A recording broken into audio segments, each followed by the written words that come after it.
The next day, she gets the shock of her life.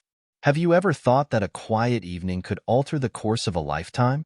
For 80-year-old Mrs. Ruby Carter, the answer came unexpectedly during what seemed like an ordinary shift at Poppy's Cafe. Follow the whole story and don't forget to subscribe to the channel and leave your opinion below in the comments section. It motivates us to share more impactful stories. Nestled in the heart of a small town, Poppy's was a second home to Ruby. The aging waitress, her silver-streaked hair tucked neatly under a bright scarf, carried an air of warmth that endeared her to regulars. She had spent decades balancing plates and coffee pots, serving the locals with a smile and a touch of motherly care. That night, as the clock neared closing time, Ruby hummed softly to herself while wiping down the counters. The usual crowd of retirees had dwindled, leaving only a couple of familiar faces sipping the last of their coffee. She cherished these moments of quiet, a time to reflect and remember her late husband, who had always encouraged her to keep her light shining. The soft chime of the doorbell startled her, drawing her eyes to the entrance. There, stepping into the warm glow of the cafe lights, was a figure she instantly recognized from television. Elon Musk. Ruby froze, her weathered hands gripping the damp cloth. Elon Musk? Here? In her little cafe? The whispers started almost immediately among the regulars. Is that really him? One muttered, eyes wide. Yes, that's Elon Musk, another replied, his voice tinged with awe and skepticism. Elon, dressed casually but unmistakably himself, scanned the room before settling at a booth by the window. He seemed oddly out of place, yet comfortable in the quaint surroundings. His tired expression hinted at a long day, yet there was a spark of curiosity in his eyes as he gazed out at the sleepy street beyond. Ruby gathered her composure and approached the table, her years of experience masking her nervousness. "Good evening, sir," she said, her voice steady and warm. "What can I get for you tonight?" He looked up, his expression softening. "Just a coffee, black, and maybe a slice of pie, if you've got any left." "We've always got pie," Ruby replied with a kind smile, turning toward the counter. As she prepared his order, murmurs rippled across the cafe. The regulars weren't just curious. Their skepticism was palpable. Ruby could feel the weight of their judgment hanging in the air. By the time she returned to Elon's table, carrying the coffee and pie, she could hear snippets of conversation drifting from the other tables. "What's he doing here?" someone grumbled. "I bet he's scouting for land or something," another added, his tone laced with disdain. Ruby frowned as she set the plate and cup in front of Elon. "Here you go, sir. Enjoy," she said, her voice unwavering despite the tension she could feel. "Thank you," he replied, offering her a small, appreciative nod before turning back to his coffee. But the murmurs didn't stop. In fact, they grew louder, emboldened by a regular named Frank, a retired factory worker known for his bluntness. Rising from his seat, Frank marched over to Elon's table, his presence commanding the room's attention. "Excuse me," Frank began, crossing his arms. "Aren't you the guy who's always in the news about AI and rockets? The one stirring up all kinds of trouble?" Elon looked up, setting his cup down with measured patience. "I suppose I am," he replied, his tone calm. Frank scoffed. "You say you're making AI for the good of humanity, but isn't it just about power and money? Some of us don't buy into all that." A few murmurs of agreement echoed from the other tables.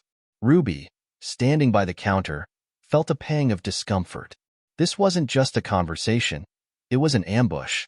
Elon's expression didn't waver, though Ruby noticed a flicker of tension in his posture. "AI is a tool," he said, his voice steady but firm. "It's about how we use it. I want to ensure it's developed responsibly, aligned with truth and transparency." Frank snorted. "Yeah, right. You just want to be in control. Same as all those other billionaires." Ruby couldn't stay silent any longer. Clearing her throat, she stepped forward. "Now, Frank," she said, her voice carrying a mix of firmness and grace, "that's enough. Mr. Musk is a customer, and he deserves the same respect as anyone else who walks through these doors." The room fell silent, all eyes on her.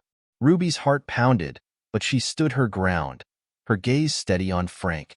"You all know me," she continued, her voice soft but resolute. "I've worked here for years, and I've always treated everyone with kindness. I'd like to think we can extend the same courtesy to anyone who comes in, no matter who they are." For a moment, the cafe was still.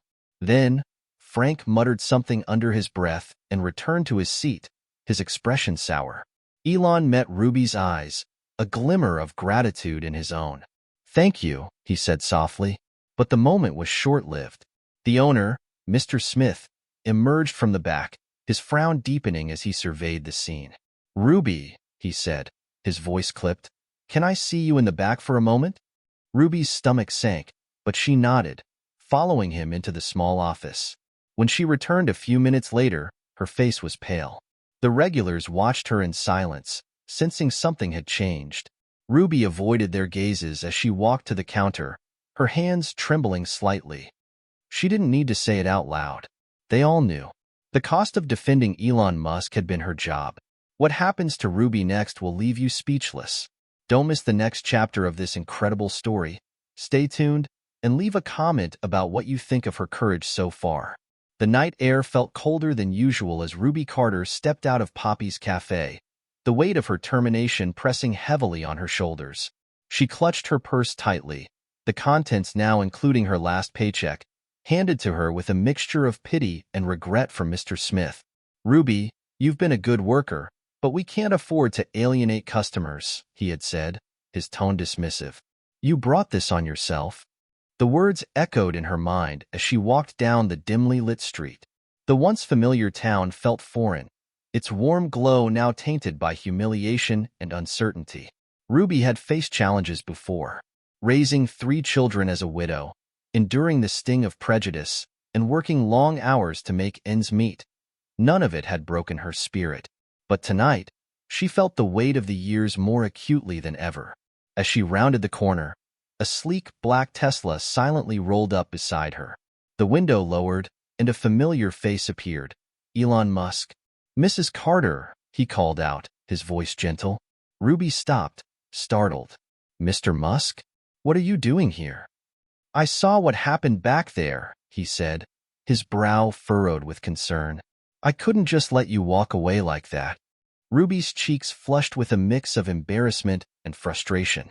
"Well, you don't have to worry about me," she said, her voice firmer than she felt. "I'll manage, like I always have." Elon hesitated, then gestured to the passenger seat. "Please, let me give you a ride home. It's the least I can do." Ruby stared at him for a moment, debating whether to accept.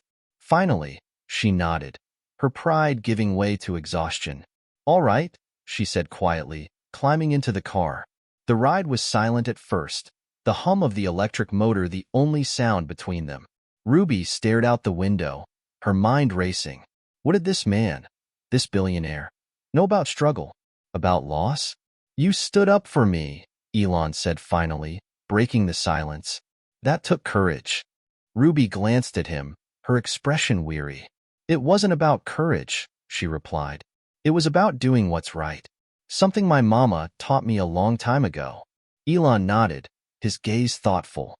"Still, not many people would have done what you did. You put yourself on the line for a stranger." Ruby shrugged. "I've been on the other side of that kind of treatment. I know what it feels like to be judged before anyone even knows your story." They pulled up in front of Ruby's modest home, a small, weathered bungalow she had lived in for over 40 years. She hesitated before opening the door, turning to face Elon. "Thank you for the ride," she said, "but I'll be fine. I've been through worse." Elon smiled faintly. "I don't doubt that for a second," he said, "but I'd like to help, if you'll let me." Ruby frowned. "Help how?" "I don't know yet," he admitted, "but someone like you shouldn't have to face this alone. You've earned more respect than the world seems willing to give you." Ruby studied him for a moment, her sharp eyes searching his face for any sign of insincerity. Finding none, she nodded slowly. "All right, Mr. Musk," she said, her tone measured. "If you think you can help, I'll hear you out." As she stepped out of the car and walked to her front door, Ruby felt a flicker of something she hadn't felt in years, hope. Inside, as she locked the door and leaned against it, she allowed herself a moment to breathe. Tomorrow was uncertain, But tonight, she had made a stand. And perhaps, just perhaps, she wouldn't face the consequences alone. Ruby's decision to trust Elon Musk will lead her to an unexpected turn of events. What could this billionaire have in mind? Stay tuned for the next chapter and share your thoughts on Ruby's resilience below. The next morning, Ruby Carter sat at her small kitchen table, her hands wrapped around a steaming mug of coffee. The aroma filled the air, but its warmth did little to soothe the knot of anxiety in her chest. The events of the previous evening still played in her mind like a reel on repeat. Elon Musk showing up in a sleek car, offering his help? It felt surreal. She shook her head, trying to make sense of it. What could a man like that possibly want with me? She muttered under her breath. A sudden knock at the door jolted her from her thoughts. Ruby's brow furrowed as she stood, her movements slow but deliberate. Visitors weren't a common occurrence, especially not this early. When she opened the door, she was met with the sight of a man in a sharp black suit, his demeanor professional but not unfriendly. Behind him, a black SUV idled at the curb. "Mrs. Carter?" the man said, his voice smooth. "Yes?" Ruby replied cautiously, her grip tightening on the doorknob. "I'm with Mr. Musk's team. He asked me to deliver this personally." The man held out a crisp envelope, the kind that spoke of importance before it was even opened. Ruby stared at it for a moment, then reached out with trembling fingers. "What's this about?" "He'll explain everything," the man assured her with a polite smile. "There's a car waiting to take you to him, if you're available." Ruby blinked, taken aback. A car? A personal invitation? She glanced down at her modest housecoat and slippers, feeling suddenly self-conscious. I wasn't expecting company," she stammered. "Take your time," the man said, stepping back to give her space. "We can wait as long as you need." Ruby nodded, closing the door gently. Her heart raced as she made her way back to her room. She chose her Sunday best, a navy blue dress she hadn't worn in years, and carefully fixed her hair, her hands steady despite the flurry of nerves. When she finally stepped outside, the man opened the car door for her, and she slid onto the plush leather seat. The SUV's interior was luxurious, unlike anything Ruby had experienced before. The drive was quiet, giving her time to think. What did Elon Musk want? Why was he going to such lengths? The car pulled up to a sleek office building downtown, and Ruby was ushered inside. She marveled at the modern decor, the pristine glass walls, and the hum of productivity in the air. At the top floor, the elevator doors opened to reveal a spacious office bathed in sunlight. Elon Musk stood by the window, his hands in his pockets. He turned as Ruby entered, his expression warm. "Mrs. Carter," he greeted, stepping forward. "Thank you for coming." Ruby offered a small smile, her posture straight. "I'm not sure why I'm here, Mr. Musk, but I figured it must be important." Elon gestured to a seat across from him. "Please sit. I wanted to talk to you about what happened last night and what comes next." Ruby sat cautiously, her eyes narrowing slightly. "What do you mean, what comes next?" Elon leaned forward, his tone earnest. "I believe in rewarding integrity, Mrs. Carter. You showed tremendous character, standing up for what's right, even when it cost you. People like you inspire change, and I want to be a part of that." Ruby tilted her head, skepticism creeping into her voice. "And how exactly do you plan to help me?" He smiled faintly, a glimmer of determination in his eyes. "First, I'd like to offer you a position. You've got experience, wisdom, and a perspective the world needs more of. I could use someone like you on my team." Ruby blinked, stunned. "You're offering me a job?" "Not just any job," Elon clarified. "I want you to be part of a community initiative we're launching. Something that uplifts people like you who've spent their lives making the world better without getting the recognition they deserve." Ruby's heart raced as she tried to process his words. Was this real? Could it be possible that her small act of standing up for justice had led to such an opportunity? As Elon outlined the details, Ruby felt a spark reignite within her, a sense of purpose she hadn't felt in years. This wasn't just about a job. It was about a chance to make a difference on a scale she'd never imagined. Ruby's journey is just beginning, but will she embrace this new chapter of her life? Stay tuned to see how her decision unfolds, and share your thoughts on her incredible turn of fortune below. Ruby sat quietly in the back of the luxurious SUV as it carried her home. The conversation with Elon Musk had been more overwhelming than she could have anticipated. His offer, a job that would allow her to mentor and inspire others while contributing to meaningful community projects, was unlike anything she had ever considered. As the car pulled up to her modest house, Ruby stepped out, thanking the driver with a polite nod. She lingered on the porch, her eyes scanning the familiar surroundings. Her worn rocking chair sat by the door, the garden she'd carefully tended for years blooming in vibrant colors. This was her life, a simple, steady routine. Could she really leave it behind? Inside, Ruby placed the envelope Elon had given her on the kitchen table. She hadn't opened it yet. Part of her feared what might be inside. A contract, maybe, or some kind of formal agreement. It felt too surreal, too distant from the life she knew.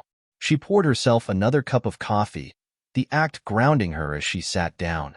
Taking a deep breath, she opened the envelope. Inside was a handwritten note from Elon himself, thanking her for her courage and outlining the position in more detail. Along with the letter was a check, a sizable amount, labeled as an advance for her first project. Ruby's eyes widened as she read the figure, her heart pounding.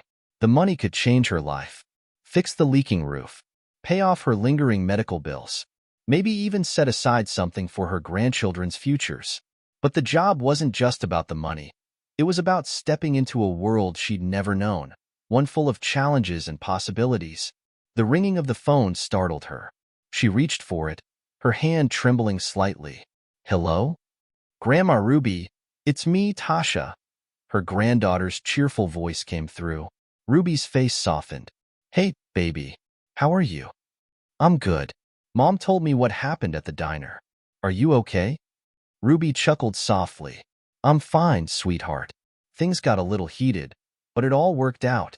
Mom said you stood up for some guy, and it turned out to be Elon Musk. That's so cool." Tasha's voice bubbled with excitement. "You're like a hero, Grandma." Ruby smiled, her chest tightening. "I just did what was right. That's what I've always taught you, haven't I?" "Yeah, but now you're famous. Mom says everyone's talking about it online." Ruby's smile faltered. The idea of being the center of attention unnerved her. She had lived her life quietly, without seeking recognition. "Listen, Tasha," Ruby said, changing the subject. "I've been offered an opportunity, and I need your advice." "Of course, Grandma. What's up?" Ruby hesitated, then explained the offer, omitting the details of the check for now. When she finished, Tasha let out a low whistle. "Wow, that sounds amazing. But how do you feel about it?" "I don't know," Ruby admitted. "It's exciting, sure, but it's also intimidating. I've been living the same way for so long. Starting something new at my age, it feels risky." "Grandma, you're the strongest person I know," Tasha said, her voice steady. "If anyone can handle this, it's you. And think about the difference you could make. You've always said the world needs more kindness and courage. This is your chance to spread that." Ruby's chest tightened again, this time with a swell of pride. "You always know just what to say, don't you?" Tasha laughed. "I learned from the best." After they hung up, Ruby sat in silence, her thoughts swirling. She looked at the check again, then at the letter. She had spent her life putting others first, her family, her neighbors, her community. Was it time to step forward and take this chance for herself? As Ruby grapples with this life-changing decision, will she find the courage to embrace the unknown? Don't miss the next chapter, where Ruby takes her first steps into a world of opportunity and challenges. Let us know what you think Ruby should do in the comments below. The sun cast its first golden rays over the neighborhood as Ruby stood by her kitchen window, cradling a warm cup of coffee. She'd barely slept, her mind circling endlessly around the decision she needed to make. Elon Musk's offer felt like a crossroads, one path leading to a comfortable, familiar life, and the other to a future she could barely comprehend. She glanced down at the letter and check still sitting on the table. The possibilities were endless, but so were her fears. What if she wasn't good enough for this new role? What if stepping into this unfamiliar world left her feeling out of place and overwhelmed? A knock at the door interrupted her thoughts. Ruby hesitated, setting her mug down before heading to answer it. Standing on her porch was Pastor Wallace, a kind-hearted man who had been a source of support for Ruby over the years. "Good morning, Ruby," he greeted with a warm smile. "Hope I'm not disturbing you too early." "Not at all, Pastor." "Come in," Ruby said, stepping aside. Pastor Wallace entered, his eyes scanning her face. "You look like you've got something weighing on your mind." Ruby gestured to the kitchen table, where the letter and check lay. "I've got a big decision to make, and I don't know if I have the courage to follow through." The pastor took a seat, adjusting his glasses as he picked up the letter. He read it carefully, his expression shifting from curiosity to admiration. "Well, he said, leaning back in his chair. "This is quite the opportunity, Ruby. But it's also understandable to feel uncertain. Stepping into the unknown is never easy." Ruby sighed, sitting across from him. "I'm not sure I'm the right person for this, Pastor. I've lived a simple life. What do I know about big corporations or community initiatives on this scale?" Pastor Wallace chuckled softly. "Ruby, you've been a pillar of this community for decades. You've helped raise not just your own children and grandchildren, but also supported countless others through your kindness and wisdom. That's exactly what they're looking for. Someone who understands the struggles of everyday folks and knows how to make a real difference." Ruby's gaze dropped to her hands. "But what if I fail? What if I'm not enough?" The pastor reached across the table, placing a reassuring hand over hers. "Failure isn't the worst thing, Ruby. Not trying, that's what leaves us with regrets. And from what I've seen, you're more than enough for any challenge that comes your way." Ruby smiled faintly, her heart lifting just a little. "You always know how to give me the push I need." "That's what I'm here for," Pastor Wallace said, rising to his feet. "Now, whatever you decide, know this. You've already inspired so many people by just being who you are. Whatever path you choose, the impact you've made won't fade." Ruby walked him to the door, watching as he disappeared down the street. She felt lighter, but still hesitant. Her thoughts returned to Tasha's words the night before. "Think about the difference you could make." Ruby exhaled deeply. She'd always told her grandchildren to face life with courage and an open heart. Now it was time to live by her own advice. She returned to the table, picked up her phone, and dialed the number Elon Musk had left in the letter. A woman's voice answered. "Good morning. You've reached Mr. Musk's office. How may I assist you?" "This is Ruby Carter," she said, her voice steady despite the butterflies in her stomach. "I'd like to speak with Mr. Musk, please." "One moment, Miss Carter," the assistant replied. Ruby's heart raced as she waited, the seconds stretching out endlessly. Finally, Elon's familiar voice came through the line. "Ruby, I hoped I'd hear from you." She smiled, a surge of confidence washing over her. "I've made my decision. I'm in." Ruby has taken the first step toward an incredible new journey, but what challenges and surprises await her in this bold new role? Join us in the next chapter as Ruby steps into a world unlike any she's ever known. Let us know in the comments what you think Ruby's first project might be. Ruby hung up the phone, her heart still pounding from the conversation. She could hardly believe what she had just done. She had agreed to step into an entirely new world, one that seemed miles away from her small-town life. It felt like stepping off a cliff, trusting that the ground would somehow catch her. But the moment the decision was made, Ruby felt a shift within herself. There was something exhilarating about knowing that she had chosen to take control of her future. She wasn't just going to sit by and watch life pass her by. She was going to dive in headfirst and see where it took her. The next few days felt like a blur of activity. The office sent her a car service to take her to a meeting at one of Elon Musk's companies. Ruby could hardly believe it. She, Ruby Carter, was going to meet with some of the wealthiest and most influential people in the world. As the sleek black car pulled up in front of a towering glass building, Ruby felt a flutter of nerves. The architecture was unlike anything she had ever seen. It was pristine, modern, and intimidating. She looked at herself in the rearview mirror, trying to adjust her dress and make sure her hair was neat. For a moment, she wondered if she belonged in this world of suits and polished shoes. When she stepped out of the car, a man in a sharp suit greeted her with a warm smile. "Miss Carter, welcome." We've been expecting you. He led her into the building and up to an elevator that whisked them to a floor so high, Ruby could see the entire city sprawled beneath her. The doors opened to a sleek, minimalist office. A large desk sat at the center of the room, and behind it was Elon Musk, standing with his arms extended in greeting. His expression was kind, but there was an intensity in his eyes that made Ruby feel both nervous and honored. "Ruby, thank you for coming," Elon said, his voice warm but with an undercurrent of urgency. "I know this is a big leap for you. I'm really excited to see what you'll bring to the table." Ruby swallowed her nerves and smiled back. "Thank you for this opportunity, Mr. Musk. I have to admit, I'm a little overwhelmed, but I'm ready to try." Elon chuckled, as if he'd anticipated her apprehension. "You're not here to try, Ruby. You're here to make a difference. We need someone who can think outside the box, someone who isn't caught up in corporate norms." Ruby nodded, her confidence slowly building. "I've spent my life helping people in my community, whether it's offering advice or lending a hand. I think I can bring that same spirit of service here." "Exactly," Elon said, walking around the desk to stand beside her. "We've got big plans for the future, and we need someone who understands people, not just numbers. You'll be the bridge, Ruby. You'll be the one who helps us remember why we're doing all this in the first place." Ruby looked out the window, taking in the vast city beneath her. The view was awe-inspiring, but it wasn't the buildings or the skyline that captured her attention. It was the feeling of being part of something larger than herself, a feeling she had never experienced before. Elon continued, "Your first task is going to be tricky, but I believe you can handle it. We're starting a new initiative focused on giving back to communities that have been underserved.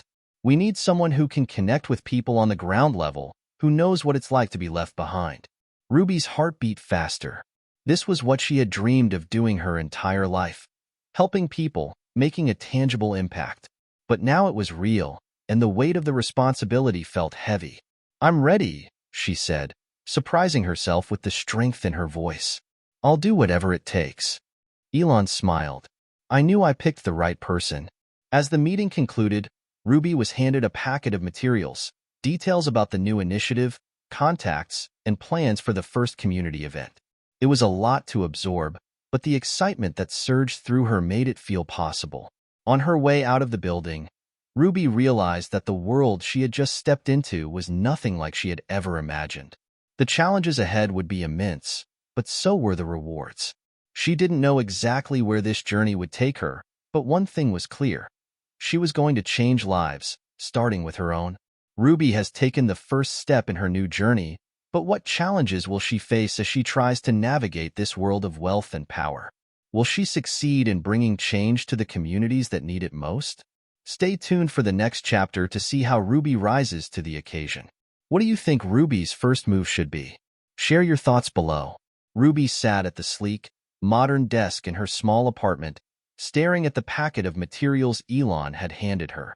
The initial rush of excitement had worn off, leaving behind the cold, hard reality of what she had just agreed to.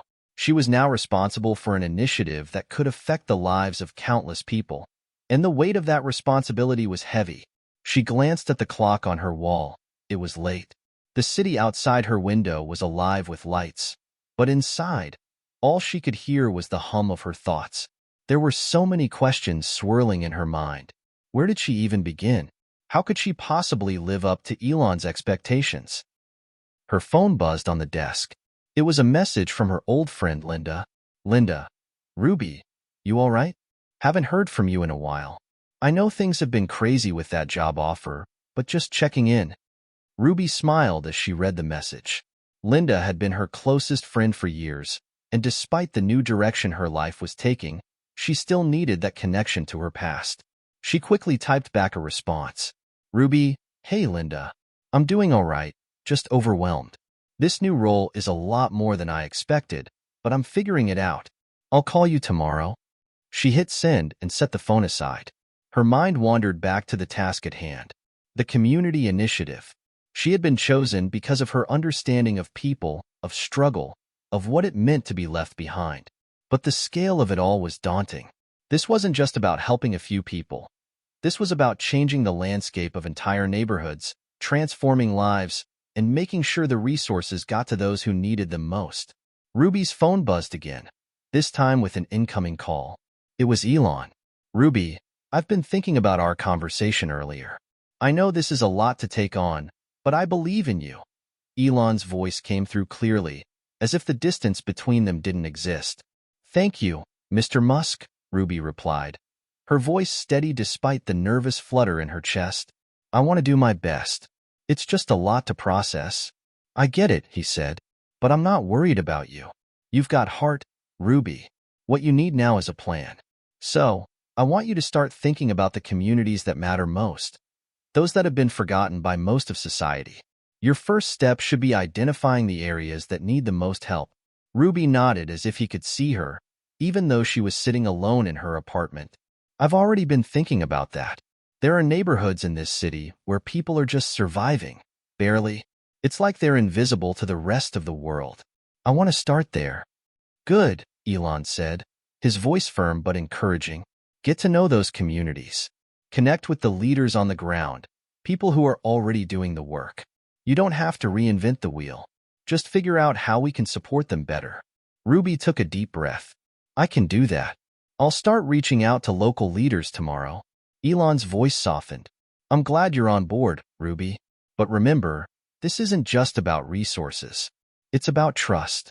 People have to believe that you're there for them. So, don't just show up with ideas. Show up with the intention to listen, to learn. And don't be afraid to challenge the status quo." Ruby's heart swelled with determination. This was why she was here. Not to just fix things from the top down, but to make sure that the people who had been left behind were heard and seen. "I'll remember that," she said, her voice resolute. After the call ended, Ruby sat back in her chair, feeling the weight of the next few days pressing down on her. But for the first time, she wasn't overwhelmed by it. She was ready to dig into the work, to meet with the people who had been overlooked, to listen to their stories. Her phone buzzed once more, but this time it was a reminder from the calendar app, meeting with local leaders tomorrow at 10 a.m. Ruby stood up and walked over to her window, looking out at the city once again.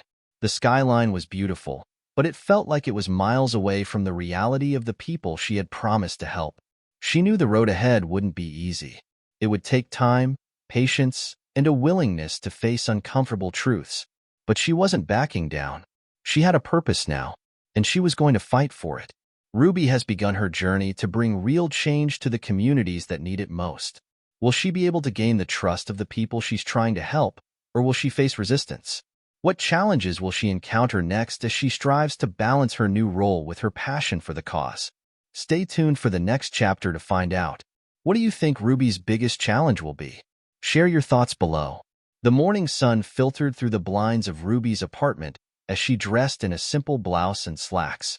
Today was the day she would take her first real step toward understanding the communities she aimed to help. She had made the decision to meet with several local leaders who had been fighting for change long before her involvement. People who had lived through the struggles and had never given up. As she packed a small notebook and pen into her bag, her phone buzzed. It was a text from Linda again. "Linda, so, you ready for your big day?" Ruby smiled. She appreciated her friend's constant support, even from afar. "Ruby, I think so. I'm nervous, but I'm ready to listen and learn." With a deep breath, Ruby locked the door behind her and made her way down to the street. She caught a cab to the meeting spot, a community center in a neighborhood that, from her research, had been struggling with unemployment, lack of resources, and systemic neglect for years. This was where she would meet those who had been doing the heavy lifting. The community activists, the local leaders, the ones who knew the true needs of the people she wanted to help. The center was a modest building, a little worn around the edges, but it buzzed with energy. People were talking, shaking hands, and preparing for the day ahead. Ruby stepped inside, immediately feeling the difference from the sterile, polished world she had been living in. This was real. These people were living and breathing the struggles she had only read about. A woman who looked to be in her mid-40s walked up to her. She was tall, with a commanding presence and a warm smile. "You must be Ruby." "I'm Tasha," the woman said, extending her hand. "We've heard a lot about you. Thanks for coming." Ruby shook her hand firmly. Thank you for taking the time to meet with me, Tasha. I'm here to learn, and I'm hoping you can help me understand the challenges your community is facing. Tasha gave her a knowing look. You've got your work cut out for you, Ruby. But you're not the first person to try and fix things. The question is, are you ready to listen to the truth? Ruby nodded, swallowing a lump in her throat. I'm ready. The two women sat at a small table surrounded by other community leaders. Ruby took out her notebook, ready to absorb every word. Tasha began speaking, detailing the issues her community had faced for decades. Unemployment had skyrocketed, while schools were underfunded and crime rates had increased in the absence of support. But that's just the surface, Tasha said, her voice tinged with frustration. The real problem is that people here feel invisible, forgotten by the system. They don't trust the people in power anymore. And that's not something you can fix with money or resources alone. Ruby scribbled notes furiously, her mind racing. She had expected to hear about systemic issues, but the depth of the mistrust hit her harder than she anticipated. She looked around the room, seeing the faces of the leaders who were speaking not just for themselves, but for their entire community. They weren't just asking for help, they were demanding respect. Another leader, an older man named Marcus, chimed in, "It's about dignity. People don't want handouts. They want a chance. They want a seat at the table." Ruby felt the weight of his words, and for the first time, she understood what Elon meant when he said, "People have to believe you're there for them." She had assumed that throwing money at the problem would solve it, but this was bigger than that. "So, where do we start?" Ruby asked, her voice quiet but determined. Tasha smiled faintly. "You start by listening, and then you show up. Don't talk about it, don't promise things. Just show up." Ruby's heart raced. She knew this wasn't going to be easy. She was about to dive into a world of discomfort, of tough conversations and painful truths. But she was here now, and she wasn't going to back down. Ruby spent the rest of the day meeting with more community leaders and activists, hearing their stories and learning about the deep-seated issues they faced. She was exhausted but energized at the same time. By the time she left the community center, it was late, and the streets had emptied. She stood outside, taking in the quiet of the city, her mind flooded with everything she had learned. There was so much to do, so many problems to address. But for the first time since accepting the role, Ruby felt a sense of purpose that went beyond just helping people. This was about restoring dignity, about giving people the power to change their own lives. Her phone buzzed again. It was Elon. "Elon, how's it going, Ruby? Did you meet with the leaders? What did you learn?" Ruby smiled, feeling a new sense of conviction as she typed her response. "Ruby, I learned a lot. This isn't just about handing out money or resources. It's about listening, showing up, and giving people the chance to take control of their own future." She paused for a moment, thinking of all the work ahead. She wasn't sure exactly how she would change the system, but she knew that this was only the beginning. "Ruby, I'm ready. I think I finally understand what needs to be done." Elon's response was simple, but it gave her the confidence she needed. "Elon, I knew you were the right person for the job." As Ruby closed her phone and made her way back to her apartment, she realized that the road ahead wouldn't be easy, but it was the only road worth traveling. She was ready to fight for something bigger than herself. Ruby has taken her first step into the world she wants to help, but the journey has only just begun. Can she build the trust she needs with the community? And what obstacles will she face next as she takes on a challenge greater than anything she's done before? Stay tuned for the next chapter to find out. What do you think Ruby will face next on her path? Share your thoughts below. Ruby awoke to a quiet morning, her mind still swirling with everything she had learned the day before. The weight of the community's struggles lingered with her, but now it was joined by a new sense of responsibility. There were no quick fixes, no easy solutions, and no shortcuts. What she had witnessed the previous day was just the beginning of a long and challenging journey, one that demanded more than just words or money. It demanded real, sustained action. She sat at her kitchen table, a steaming cup of coffee in hand, thinking about the next steps. It was time to meet with more people, local businesses, organizations, anyone who could lend a hand in making the changes she had promised to fight for. But there was something more pressing on her mind: trust. Tasha had been clear when she said, People don't trust the system, and they sure don't trust anyone who comes in with an agenda. How would she break through that barrier? How would she convince the community that she wasn't just another person promising change without following through? As if on cue, her phone buzzed again. Elon, have you made any progress on your next steps? You look a little lost in your thoughts. Ruby hesitated, fingers hovering over the screen. She had never felt this uncertain before. Not in her corporate meetings, not when she was sitting in those boardrooms with the wealthiest people in the world. But this was different. Ruby, I'm trying to figure out how to gain their trust. It's going to take more than just showing up and throwing money around. I need to prove I'm not just here to talk. I need to show them that I'm willing to stand by them, no matter what. Elon, that's the right mindset. But remember, it takes time. Trust isn't built overnight. The first thing you need to do is show that you're one of them, not just an outsider with a good idea. Get your hands dirty. Help without asking for anything in return. Ruby nodded, reading the message as if it were a guidebook. This wasn't about what she could give. It was about what she could do and how she could do it alongside them. Taking a deep breath, Ruby responded. Ruby, I think I know what I need to do. I'm going to start by volunteering at a local food bank. See the real work up close. No press, no fanfare. Just me, helping out where it's needed. Elon, good call. Keep it low-key, and don't forget to listen. People will respect that you're putting in the time. After sending the message, Ruby stood up and grabbed her bag. It was time to start walking the walk, not just talking the talk. She needed to see the impact of the work being done on the ground, not just hear about it. The food bank was a short drive away, and as she pulled up to the small, modest building, Ruby felt the weight of the moment settle on her shoulders. She was stepping into a world where she wasn't the leader, the innovator, or the billionaire philanthropist. She was just another volunteer, one who was trying to make a difference in the only way that truly mattered. Inside, the food bank was buzzing with activity. Volunteers worked quickly, sorting through bags of food, organizing shelves, and preparing for the next wave of families who would arrive to pick up their supplies. Ruby was immediately handed a hairnet and a set of gloves, no questions asked.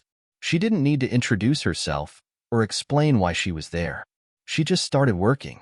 For the next few hours, Ruby moved between tables, sorting canned goods, packing boxes, and handing out bags of food to families. She didn't speak much. She just did the work that was needed. There was no fanfare, no one asking for her attention, and that was exactly what she needed. But in between the work, she found herself talking to people. A mother who had recently lost her job. An older man who had been living off a small pension for years. A teenager trying to help his single mother care for his younger siblings. Each story was different, but each person had a common thread. A desire for dignity, a wish for a future that was brighter than the present.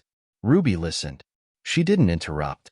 She just asked questions, took notes, and kept moving. As the day wore on, the place quieted. The families had left, and the volunteers began to clean up. Ruby stood in the corner, wiping sweat from her brow, when she was approached by one of the other volunteers, a young woman named Anita. "You're Ruby, right?" Anita asked, smiling. Ruby nodded, brushing a stray hair from her face. "That's me. I hope I didn't get in the way today." Anita laughed. "Not at all. You did more work than most of us." She hesitated for a moment, then added, "I just wanted to say thank you for showing up. A lot of people talk about helping, but not many actually put in the time." Ruby smiled, feeling a sense of warmth in her chest. "It's the least I could do. But it's not about what I do. It's about what all of you are doing. I'm just here to learn and help however I can." Anita's smile softened. "You're doing more than you think." Ruby didn't know if that was true, but for the first time in a long while, she felt a spark of hope. Maybe, just maybe, this was the beginning of something real. Later that night, Ruby sat in her apartment, reviewing her notes from the day. She had a new sense of clarity. It wasn't going to be easy, and it wasn't going to happen quickly, but she was beginning to understand what needed to be done. The first step was simple: show up, listen, and do the work. But the second step was just as crucial: build relationships, one person at a time. She wasn't going to change the world overnight, but she could start by changing the way she approached it. Ruby is starting to understand the hard work that goes into making a difference. But with trust still in the balance, what will she do next to prove her dedication? And who will stand with her when the road ahead gets tough? Tune in for the next chapter as Ruby faces new challenges and discovers that some battles aren't won alone. What do you think her next move will be? Share your thoughts below. Ruby sat at her desk, staring at the open folder in front of her. She had made some progress, real, tangible progress. But it wasn't enough. Not by a long shot. The work she had done so far, the hours spent volunteering, the conversations with the people in the community, were only the beginning. She couldn't stop now. The question still weighed heavily on her mind. How do you turn a single act of goodwill into something that changes a community forever? She'd been in countless boardrooms where the numbers spoke for themselves, where dollars and cents determined the outcome of every conversation. But in this world, in this community, the only thing that mattered was trust. She couldn't buy that. She had to earn it. Her phone buzzed again, snapping her from her thoughts. Elon, you still on track with the food bank? Have you gotten any closer to a solution? She rubbed her temples before typing a response. Ruby, it's not just about the food bank anymore. I've learned that there are bigger issues at play here. People need more than just food. They need jobs, access to education, healthcare. They need a voice. Elon, exactly. That's what I've been telling you. Change takes time, but it starts with people like you. Ruby paused, reflecting on Elon's words. She wasn't used to being told that change started with her. She had always been a part of the larger machine, pulling levers from behind the scenes. But here, in this community, change wasn't something you engineered from afar. It was something you built, brick by brick, with the people who lived in it. Ruby, but where do I start? There's so much to do, and I can't do it all alone. Elon, no one ever does. Start with the people. They have the solutions. You just have to help bring them to the surface. Ruby looked out the window, the city skyline stretching before her. The morning had been calm, but beneath the surface, there was a quiet unrest. People were tired. They were struggling. They were waiting for someone to care enough to fight for them. She knew what she had to do. It was time to get to work. Ruby spent the next several days in constant motion. She visited local schools, met with community leaders, and attended town hall meetings. She listened more than she spoke, and every conversation gave her more insight into the deep-rooted issues the community faced. There were so many things that needed attention. Poor schools, lack of affordable housing, broken roads, and so much more. But Ruby was no longer overwhelmed by the enormity of it all. She had a plan, and the first step was to get people involved. It was early Friday morning when she called a meeting at the community center. She had invited local leaders, activists, business owners, and a few key community members who had already shown a willingness to be part of the solution. When she entered the room, the low hum of conversation stopped, and all eyes turned to her. She took a deep breath and stepped up to the front of the room. "Thank you all for coming today," Ruby began. "I know we're all here for one reason, to create change. But let's be clear, this is not about one person. It's about all of us, together, deciding what kind of future we want for this community." She paused, scanning the room. There was skepticism in some faces, hope in others. But Ruby could feel the tension.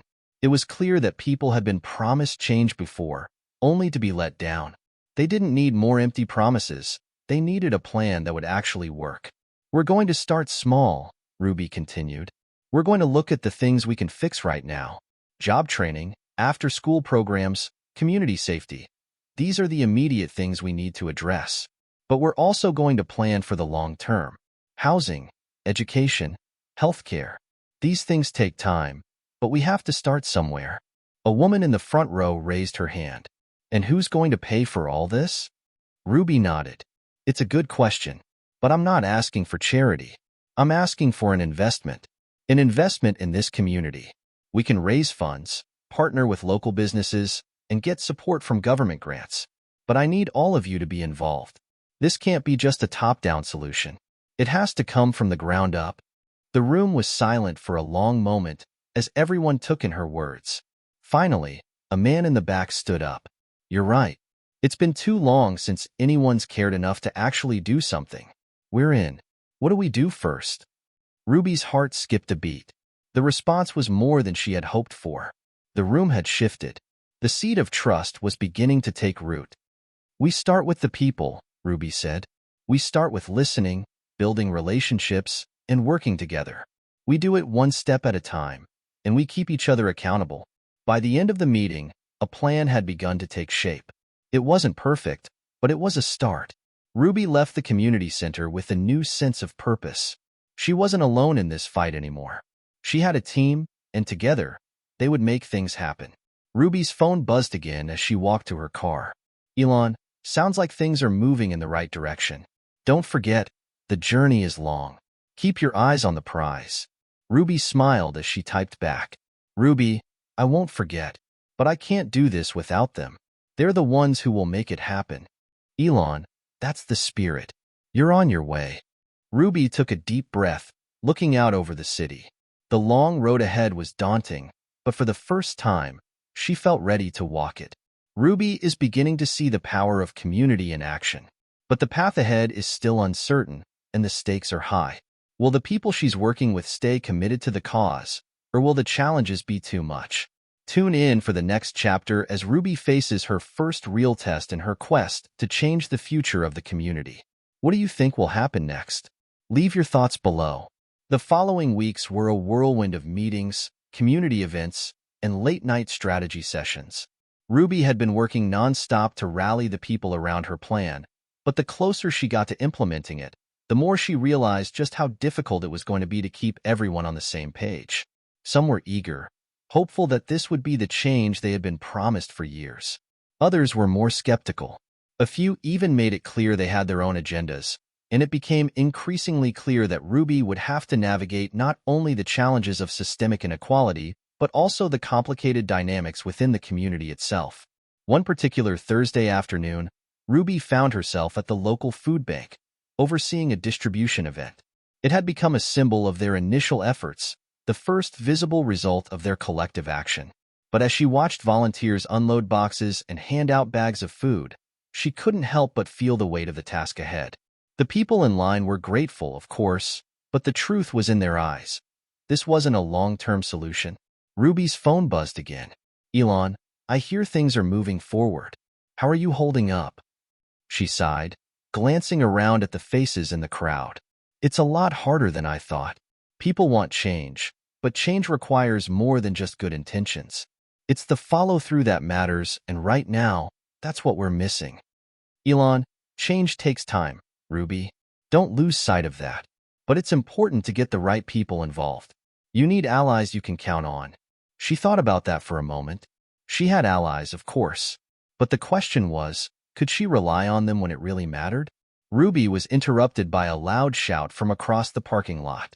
A man in his mid-30s, wearing a black hoodie, was arguing with one of the volunteers. Ruby could see the tension escalating from where she stood. She didn't hesitate. "Excuse me," she said, stepping toward the commotion. The man was shouting, his voice filled with frustration. "You people think you can just hand out food and everything will be fine? It's a joke. You don't even know what we really need." Ruby approached him slowly, her presence calm but firm. "What do you need, sir?" she asked. The man glared at her, his chest heaving. "You're giving us scraps. That's what you're doing. What I need is a real chance. A job. A way to get out of this mess." Ruby nodded, acknowledging the truth of his words. "I hear you, and we're working on that. But it's going to take time. We're laying the groundwork for something bigger. Right now, though, we're doing what we can to make sure no one goes hungry." The man shook his head, clearly unconvinced. "Yeah, sure. Whatever." He turned to leave, but Ruby's next words stopped him. "I'm sorry you feel that way," she said, her voice softer now. "But I promise you, we're not going to stop until we've built something that lasts. You may not see it today, but you will. We're working on jobs, education, housing, everything that matters. But you have to trust the process." There was a long pause. The man didn't turn back, but Ruby could tell her words had landed. He was still angry, but perhaps a little less hostile. She wasn't sure if he was convinced, but she knew she had made an impact. That was the beginning. As the event wrapped up, Ruby gathered her team together for a debrief. The mood was heavy. They had fed hundreds of people that day, but Ruby knew it wasn't enough. She had to find a way to keep the momentum going. One of her team members, a young woman named Clara, spoke up. Ruby, I know we've talked about expanding the program, but we need more support. We need to get the businesses on board. They're the ones who can provide jobs and opportunities. But they're not going to take us seriously unless we show them results. Ruby rubbed her temples, thinking. Clara was right. She needed the local businesses to see the value of investing in the community. Without them, her efforts would be limited. I'm going to schedule a meeting with the business owners, Ruby said, making a decision. I'll show them what we've done so far, and I'll ask them for their support. It's time to take this to the next level. The next day, Ruby found herself sitting at a large conference table in the office of a prominent local business owner, Walter Green. He was a wealthy entrepreneur, well-respected in the community, but she knew he had a reputation for being a bit cynical when it came to social causes. She had to convince him that investing in the community wasn't just the right thing to do. It was a smart business decision. Walter sat across from her, steepling his fingers. Ruby, I've been hearing good things about your efforts. But you know as well as I do, these things don't just happen overnight. You're asking for a lot of commitment from people who have their own businesses to run. I understand that, Walter, Ruby replied. But what I'm asking for isn't just a donation. I'm asking for an investment. The more we invest in this community, the more we create a thriving local economy. The more people we get off the streets and into jobs, the better it is for everyone. We're not talking about charity here. We're talking about creating a sustainable, self-sufficient community. Walter studied her for a moment before speaking. You've got passion. I'll give you that. But you're not the first person to come through my door with lofty promises. You'll need to show me more than just talk. You'll need to prove this can work. Ruby nodded, undeterred. I'm not asking you to take a leap of faith, Walter. I'm asking you to help us build something concrete. You don't have to do it alone. I've already got people lined up, and I know that together, we can create real, lasting change. He leaned back in his chair, considering her words. Finally, he spoke. All right, I'll agree to partner with you, but we're going to need measurable results. If you can show me that your program works, I'll make a larger commitment. Ruby stood, extending her hand. I promise you, Walter, we'll deliver. And when we do, you'll see the difference it makes for everyone. Ruby walked out of the meeting feeling a mix of relief and apprehension. This was the first step in the direction she needed to go. But there was still so much work to do. She had one ally now, but she would need many more to see this through. The test of commitment had begun. Ruby's efforts are starting to gain traction, but the road ahead is filled with obstacles. Will she be able to keep her team and her community united, or will the pressures prove too great? How will she navigate the challenges of securing long-term support from those in power? Stay tuned for the next chapter to find out. The weeks that followed were a blur of meetings, phone calls, and late-night strategy sessions. Ruby was starting to feel the weight of the responsibility she had taken on. The partnership with Walter Green, the business tycoon, had given her a glimmer of hope, but it also came with its own set of challenges.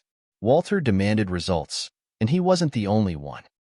Ruby had to prove that the work she was doing wasn't just a temporary fix, but a lasting solution that would benefit everyone, not just the marginalized community she was fighting for. The pressure was mounting, and with each day, it felt like she was running out of time.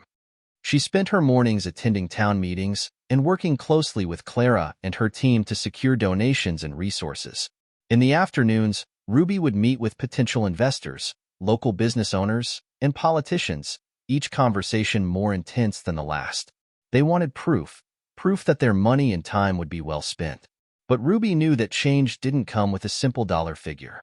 One Friday afternoon, she met with a local group of influential businesswomen at a cafe. They were eager to hear about the progress Ruby had made, but their questions were pointed and sharp. Ruby, we're all for helping the community, but we need to know what's going to happen if we put our resources behind this, said Karen, a successful real estate developer. What's your plan for sustainability? Ruby's heart pounded in her chest. The weight of their expectations was overwhelming, but she held herself steady. My plan is to create opportunities.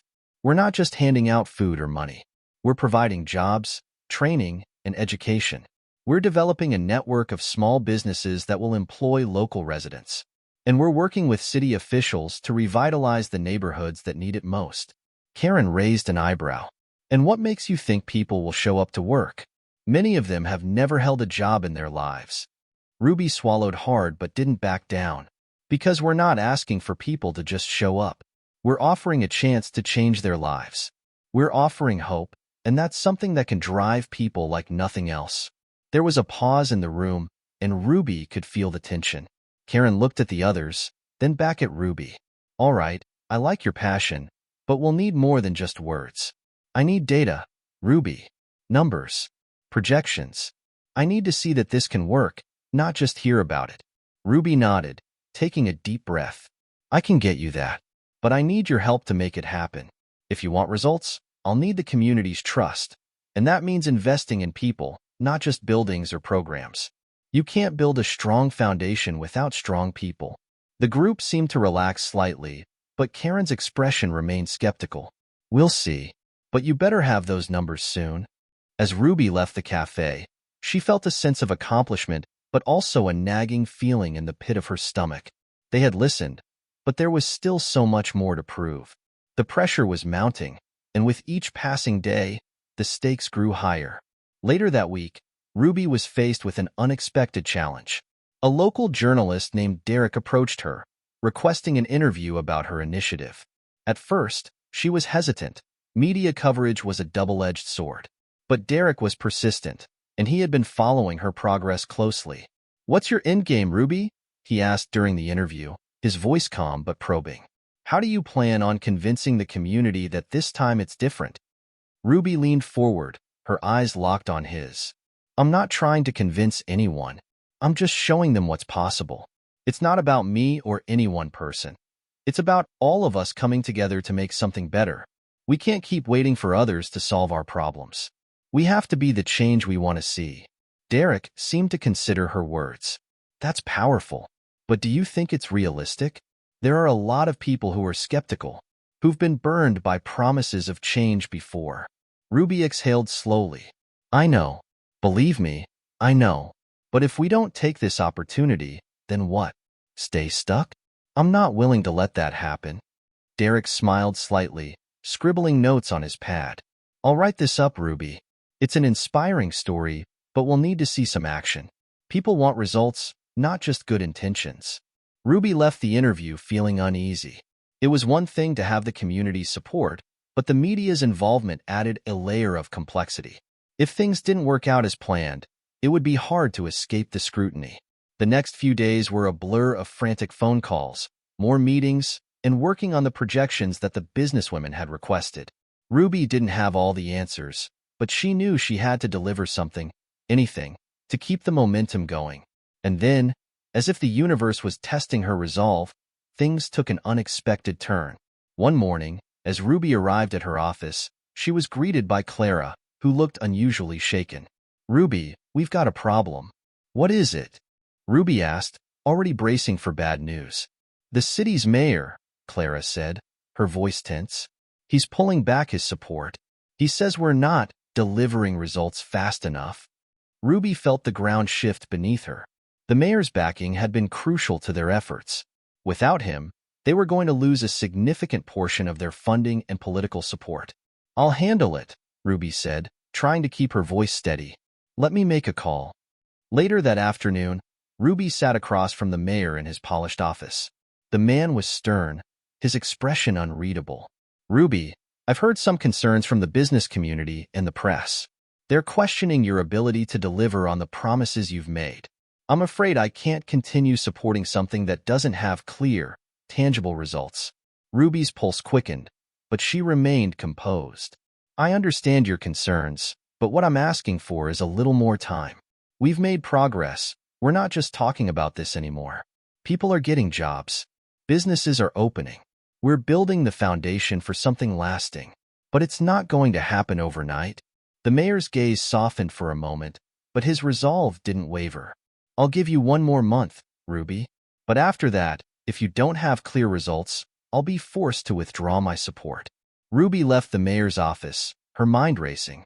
The clock was ticking now. There was no more room for error.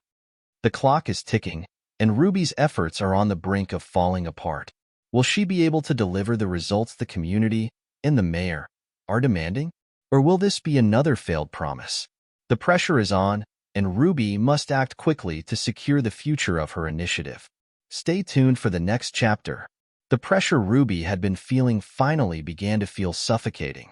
Each day seemed like a relentless cycle of meetings, deadlines, and expectations she wasn't sure she could meet. And now, with only 1 month left to prove her initiative's worth, she found herself on the verge of breaking down. Her office, once a sanctuary for planning and strategizing, now felt like a cage. The walls seemed to close in as she tried to balance the community's needs, the demands of her investors, and the looming threat of losing the mayor's support. Ruby sat at her desk, the weight of the situation pressing on her chest. She glanced at the calendar on the wall. Just 25 days left. Her phone buzzed. It was Clara. "Ruby, we need to talk." Clara's voice came through, sounding tense. "What's happened?" Ruby asked, already fearing the worst. "It's not good," Clara replied. "I've heard rumors that some of the businesswomen we were working with are pulling out. They're saying the project's too risky. They've started questioning whether your vision is realistic." Ruby's heart sank. These were the women who had promised to stand by her, who had believed in the change she was trying to create. If they were pulling out, it could mean the end of everything. "I'll handle it," Ruby said, trying to sound more confident than she felt. "Let me talk to them. We can still turn this around." But deep down, Ruby wasn't so sure anymore. The doubts that had been creeping in for weeks were now roaring louder than ever. Later that day, Ruby met with Karen and a few of the other influential businesswomen at a local coffee shop. They sat in a private booth, the air thick with unspoken tension. Ruby took a deep breath and started, her voice steady but with a hint of urgency. "I know there are concerns about the project, but I need you to understand something," Ruby said, her gaze steady. "We're not just building businesses or infrastructure. We're building lives. People are relying on us to create something better for them. I'm not asking for blind faith, but I am asking for time. Time to show that this can work. Time to prove that we can make a difference." Karen folded her arms across her chest, her face unreadable. "Ruby, you know we're all for helping the community, but there are too many uncertainties here. If this doesn't pan out, it'll hurt all of us. We've put our reputations on the line, and we can't afford to risk it any longer." Ruby felt a sting of betrayal, but she didn't let it show. "What do you want me to do, Karen? Walk away? Quit while we're ahead? That's not who I am. That's not who any of us should be." The room was silent for a long moment, and Ruby could see the internal struggle in the eyes of the other women. Finally, Karen spoke again, her voice softer but firm.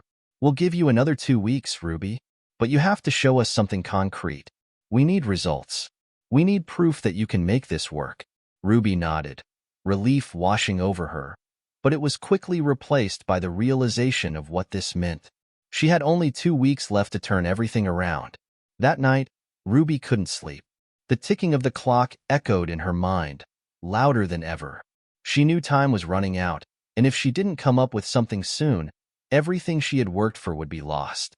She had a small team of people working with her, but they were as stretched thin as she was. They didn't have the resources of the big investors, the name recognition of the business tycoons. All they had was their passion and their belief in the cause. But was that enough? As the early hours of the morning passed, Ruby found herself standing in front of the community center, staring at the building that had come to symbolize everything she was fighting for. It was in worse shape than she had remembered. Peeling paint, cracked windows, a broken sidewalk. It was a reminder of how much work still needed to be done and how little time she had left. Just then, Clara pulled up in her car, looking exhausted but determined. She stepped out and walked over to Ruby. "We're at the breaking point, aren't we?"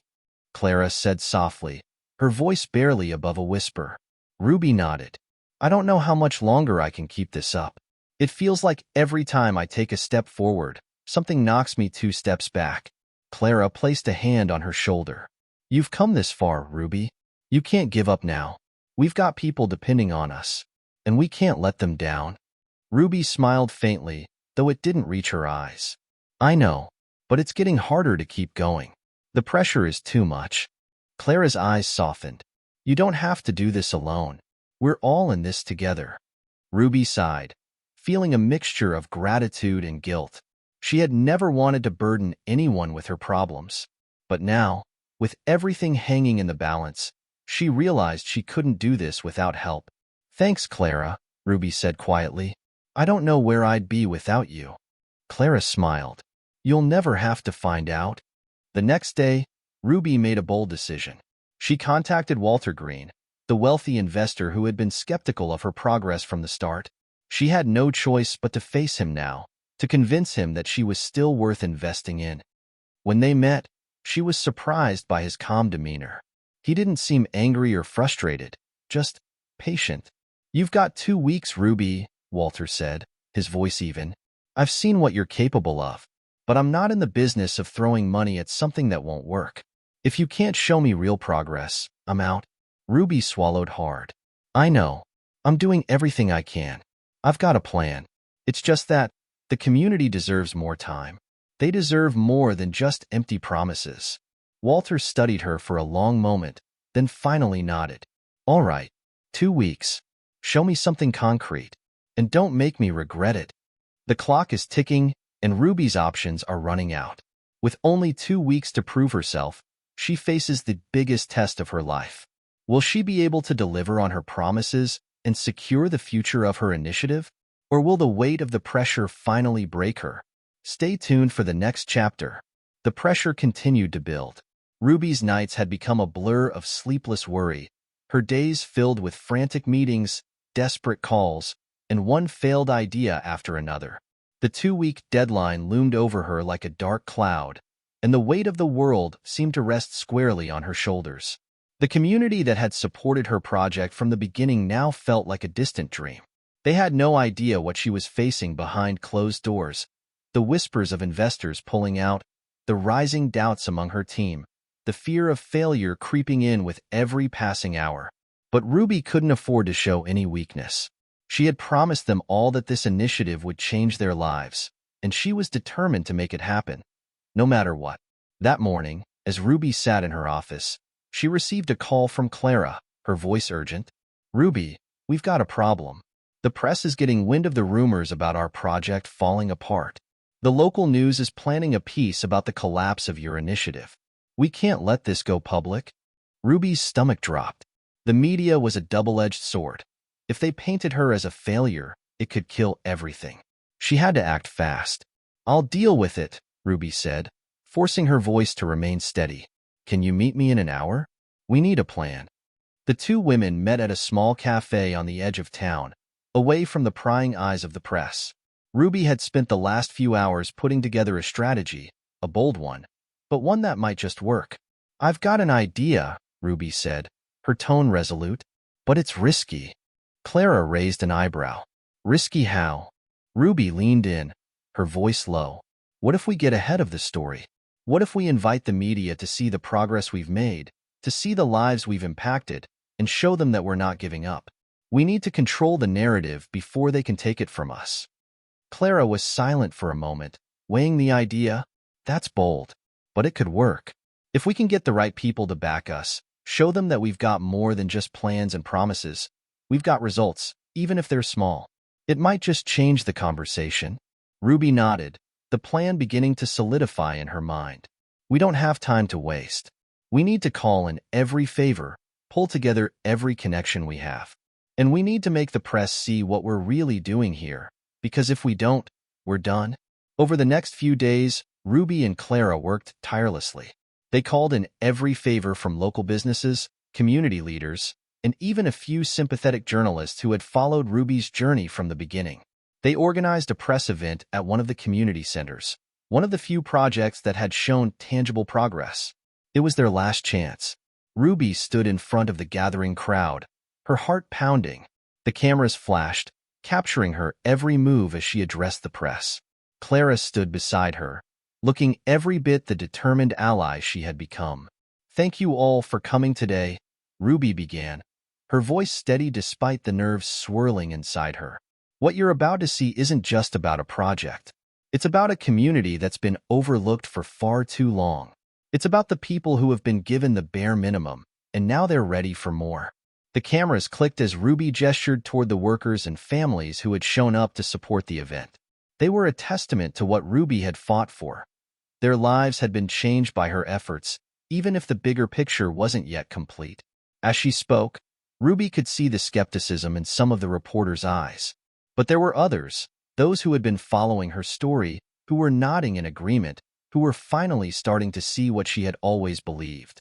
She spoke passionately about the vision for the future, about the changes that were already happening, and the ones that were on the horizon.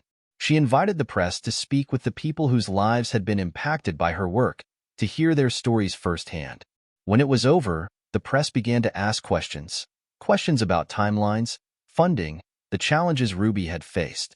She answered each one as best as she could, holding her ground even when they pushed her hard. But then, as she was about to wrap up, one reporter asked a question that shook her to her core. "Ruby, how can you expect anyone to believe in this initiative when it's already falling apart? Investors are pulling out, and the community is losing faith. What makes you think you can turn this around in 2 weeks?" For a moment, Ruby froze. The weight of the question hung in the air, threatening to undo everything she had worked for. But then, she took a deep breath. "Because I believe in this," Ruby said, her voice clear and unwavering. "I believe in the people who are counting on us. And I believe that we're capable of more than anyone thinks. This isn't just about money. It's about something bigger. And I won't give up until we've seen it through." She could feel the shift in the room. Something had changed. The skepticism remained, but there was a new respect in the air. The reporters who had been questioning her were now listening, considering the possibility that she might just pull it off. Later that evening, Ruby received a call from Walter Green. "Ruby," he said, his tone unreadable, "I saw the press event today. I have to admit, I'm impressed. I wasn't sure if you had it in you, but you've shown me something. We'll give you the 2 weeks. Show us what you can do." It wasn't a victory yet, but it was a chance, a sliver of hope. Ruby had bought herself more time, but now she had to prove that she could deliver. The clock is ticking, and Ruby's fight isn't over yet. With the support of the community and the media, she's managed to hold on, but the real test is still ahead. Can she turn her vision into a reality in time, or will she fall short when it matters most? Stay tuned for the next chapter. The weight of the deadline felt heavier than ever. Ruby's determination had carried her through the last 2 weeks, but the truth was undeniable. Time was running out. The press event had been a lifeline, but now she had to show the world, and herself, that she could follow through. She barely slept, working late into the night, making calls, managing the last-minute details. Her mind raced with all the things that still needed to be done. The investor meeting was scheduled for the following day, and this was it. There would be no more chances. Ruby paced back and forth in her office, a small stack of papers on the desk in front of her, her phone buzzing with updates from the team. She could hear Clara's voice on the other end of the line as she asked for an update. "Everything's in place," Ruby replied, her voice hoarse from lack of sleep. "The presentation is ready. I just need one more push. A final push." "We'll make it happen," Clara said firmly. "You've already done the hard part. Now you just have to believe in it." Ruby wasn't sure if she believed it yet, but she wasn't about to back down now. She had promised this community that she would bring change, and she wasn't going to let them down. The next morning, Ruby arrived at the investor's office with Clara by her side. It felt like the calm before the storm, the quiet moment before everything either fell into place or crumbled. The investors were seated at a large conference table, looking over their notes and paperwork. They barely acknowledged Ruby as she entered, and that stung more than she wanted to admit. The room was cold, the air thick with tension. Ruby stood at the front, Clara standing next to her for moral support. But the words didn't come easily.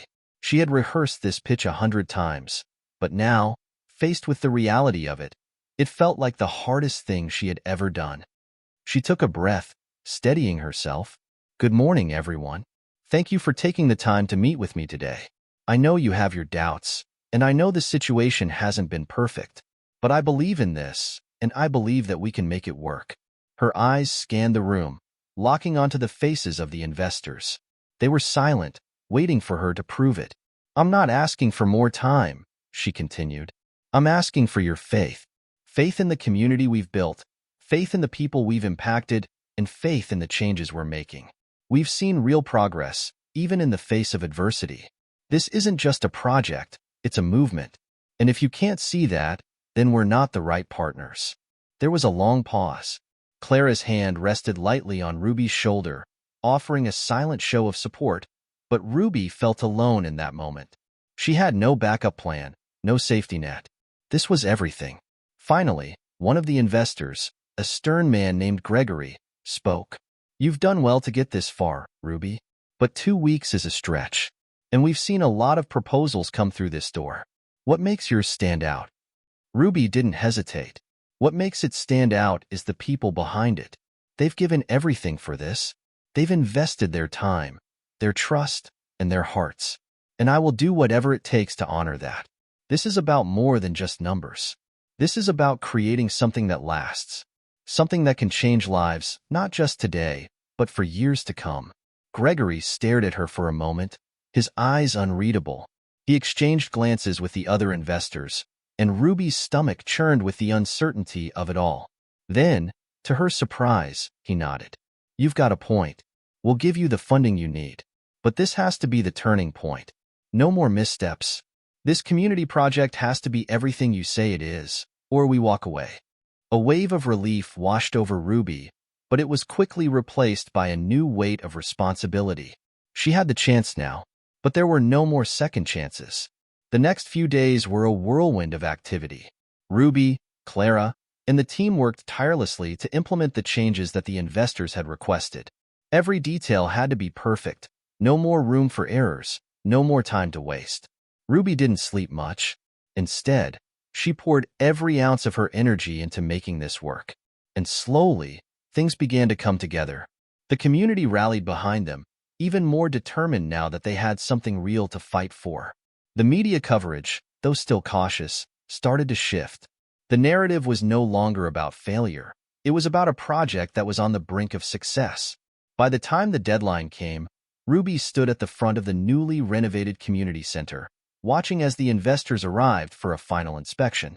She could see the surprise in their eyes as they walked through the doors, taking in the progress that had been made in such a short time. One of them, Gregory, approached her with a grin. I didn't think you could pull it off, but I'll be damned, Ruby. You did it. She smiled, but there was no time to bask in the moment. The real work was just beginning. The project has made it through the hardest part, but Ruby knows that it's only the beginning. She's proven herself to the investors, but now she must deliver on the promise she made.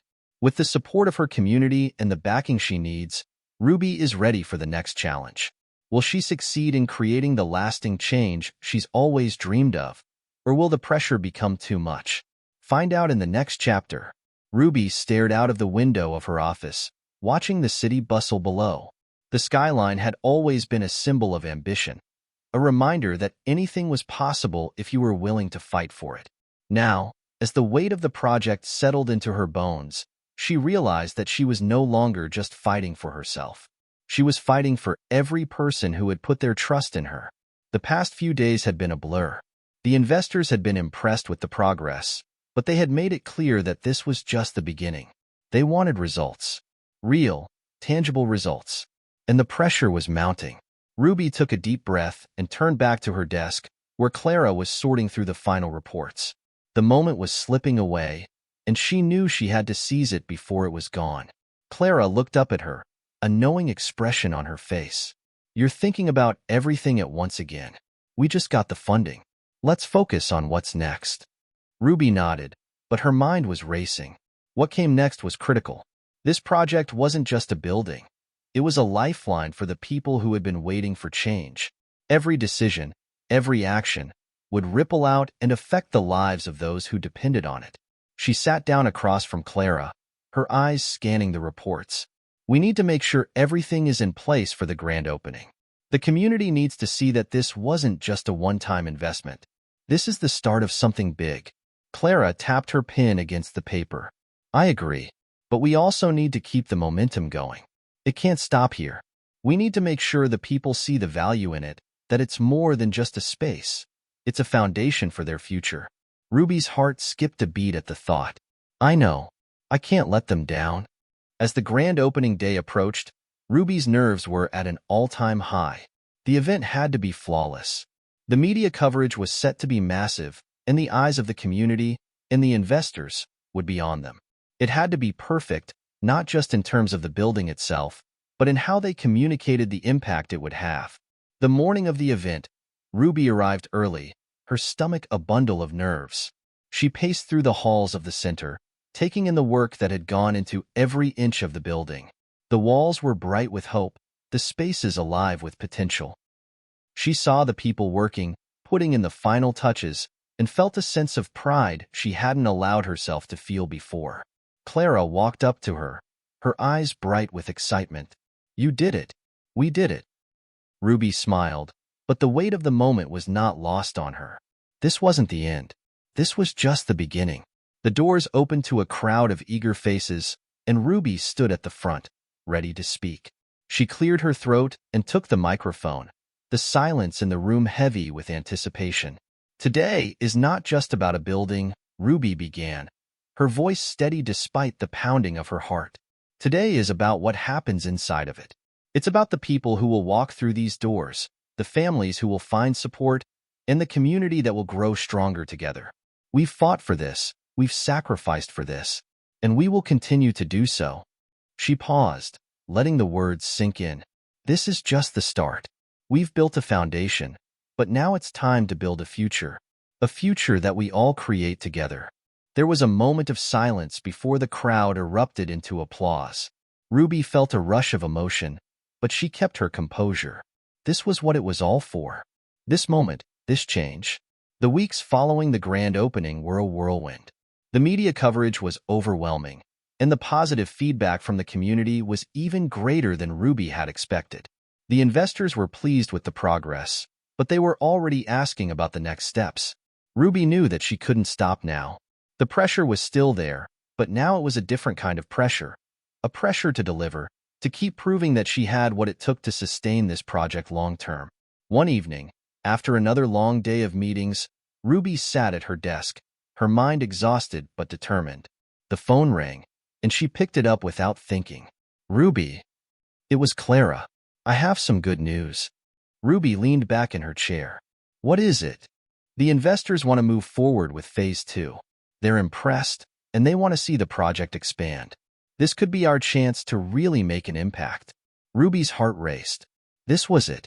The breakthrough she had been waiting for. The moment she had worked so hard to reach. But she couldn't let herself get too excited just yet. There was still so much to do, so many more hurdles to overcome. But for the first time in a long time, Ruby felt like she could breathe. She had made it this far. And no matter what came next, she was ready to face it head-on. Ruby has fought hard to get to this point, but with the chance to expand the project, the stakes are higher than ever. As she faces new challenges and opportunities, can she maintain the momentum? Or will the weight of her success become too much to bear? Find out in the next chapter. Ruby sat in her office late into the night, staring at the plans for Phase 2. The walls were still filled with the energy of excitement from the grand opening. But now, that energy had shifted. The weight of the next step hung over her like a storm cloud. This wasn't just about building a foundation anymore. This was about cementing a legacy, and the pressure was palpable. The phone buzzed, pulling her from her thoughts. She glanced at the screen. It was Clara. Ruby, we need to talk. Clara's voice was sharp, but Ruby could sense the urgency. What's wrong? Ruby replied, her heart skipping a beat. There's been a setback, Clara said, sounding tense. The city council is pushing back on the zoning permits for Phase 2. They're questioning the environmental impact and the traffic flow. They say it's too much for this area. Ruby's blood ran cold. She had known that bureaucracy was a beast she'd have to tame. But this was a hurdle she hadn't anticipated. The entire project hinged on this expansion. Without it, the grand vision she'd built would crumble like a house of cards. We don't have time for delays, Ruby muttered, pacing back and forth. We've already made so many promises to the community, to the investors. This can't be happening now. I know, Clara said, her voice firm, "but we can't ignore it. They want a public hearing. They're going to make us prove that this project is not just necessary, but safe for the community." Ruby clenched her fists, the anxiety rising in her chest. This wasn't the first time she'd faced opposition, but it felt different now. She wasn't just fighting for a building or a business. She was fighting for something larger, something that had the potential to change lives. If she couldn't win this, the impact would reverberate far beyond the confines of this project. "Okay, we'll handle this. I'll prepare for the hearing," Ruby said, determination rising in her voice. "We'll show them what this project really means for the community." The next few days were a blur of meetings, late-night strategy sessions, and relentless preparation. Ruby and Clara worked tirelessly to gather data, testimonials, and expert opinions to counter the opposition's claims. The hearing was set for the following week, and Ruby knew it would be a battle like no other. On the morning of the hearing, Ruby arrived at the city council chambers, her heart pounding in her chest. The room was packed with city officials, community members, and a handful of journalists, all waiting to see what would happen next. The stakes had never been higher. Ruby stood at the front of the room, facing the council. She had spent hours rehearsing her speech, but now, standing here in the spotlight, the words seemed to fade away. She took a deep breath and began. "Good morning, council members. My name is Ruby Lawson, and I stand before you today not just as the founder of this project, but as someone who believes in the future we are building together. This isn't just about a building or a development. It's about the people who will call this place home. It's about families who have waited for years for a chance to live in a community that offers opportunity, safety, and growth." She paused, looking around the room. The council members were listening, but their faces were skeptical. "I understand that there are concerns," Ruby continued, her voice steady. "There are questions about the environmental impact and the changes to traffic flow. But we have done the work. We have partnered with the best consultants to ensure that every detail is accounted for, every concern addressed. This project will not just be sustainable. It will enhance the community, bringing jobs, resources, and a future for the generations that follow." Ruby's heart pounded, but she kept her composure, leaning into the conviction that had carried her this far. This is not just an investment in brick and mortar. This is an investment in people, in progress, in our shared future. There was a long silence after she finished, the weight of her words hanging in the air. The council members exchanged glances, and Ruby could see the skepticism beginning to fade. But it wasn't over yet. The real test was still to come. As the hearing continued, Ruby fielded questions from the council, defending her vision and proving, time and time again, that this project was not just a dream. It was a necessity. When the final vote was called, Ruby could barely breathe. She stood at the back of the room, holding Clara's hand, both women waiting for the outcome. Finally, after what felt like an eternity, the mayor stood and announced, "The council has voted in favor of moving forward with the zoning permits for Phase 2. The room erupted into applause, and Ruby felt a rush of relief flood over her. She had done it. The project had passed the final test, and they were one step closer to realizing the vision that had consumed her for so long. As Ruby left the city hall, she stood outside for a moment, letting the cool breeze wash over her. She had won, but the battle was far from over. The real work was just beginning, and the path ahead was still fraught with challenges. But as she looked out at the skyline, she knew that this was her moment. She had fought for this, and now, she was ready to take on whatever came next. Ruby has secured the future of her project, but the journey is far from over. The challenges are only beginning. Will she be able to sustain the momentum, or will the pressure prove too much? Find out in the next chapter. Ruby stood in front of the construction site the following morning, the sun rising behind the skeletal framework of what would one day be the heart of the community. The sight should have been reassuring, proof that all her hard work was paying off, but instead, it felt like a reminder of how much was still at stake. Every brick, every beam, every decision she made now carried the weight of more than just the building. It was about fulfilling promises made to the people who believed in her. She had secured the permits, yes, but there were still so many unknowns ahead. The media had begun to pick up on the project, and with that came scrutiny. People were watching. They were waiting for her to stumble, and Ruby couldn't afford that. She had fought too long and too hard to let this dream slip through her fingers now. Clara joined her at the site, her heels clicking sharply on the pavement as she approached. "Morning," Clara said, scanning the area. "How are you feeling?" Ruby hesitated before answering. "It's a lot. The city's in my corner, but now we've got to prove that we can do this. Not just for the people of this community, but for ourselves, for our own legacy." Clara nodded, clearly understanding the weight of those words. "This project is bigger than all of us, but we've got the right team, and you've got the right drive." Ruby gave her a tight smile. "Thanks, but drive only gets you so far. I need results." They walked together through the site, inspecting the progress. The foundation was taking shape, and the crew was hard at work. But as Ruby looked at the half-built structure, she couldn't help but think of the countless other obstacles waiting around every corner. She checked her phone, reading a text from her financial advisor. The numbers for the first phase were good, but not great. The economy was shifting. People were tightening their belts. That meant she had to ensure that the next phase was flawless. Otherwise, they risked losing the momentum they had worked so hard to build. Ruby made the decision then and there. She would go back to the investors herself. No more relying on middlemen. If they were going to move forward, they needed to feel the urgency she was feeling. The following afternoon, Ruby sat in the sleek boardroom, facing a group of investors who had made their fortunes in everything from technology to real estate. She knew they were used to big risks and even bigger rewards. But this project had the potential to be something different, something personal. "Thank you all for coming," Ruby began, her voice steady but carrying an undercurrent of the determination she felt. "I know we've had our doubts, but I'm here to tell you that this project is going to be a success, not just financially, but culturally. This is our chance to reshape this city, to bring something sustainable, something lasting to the people who need it most."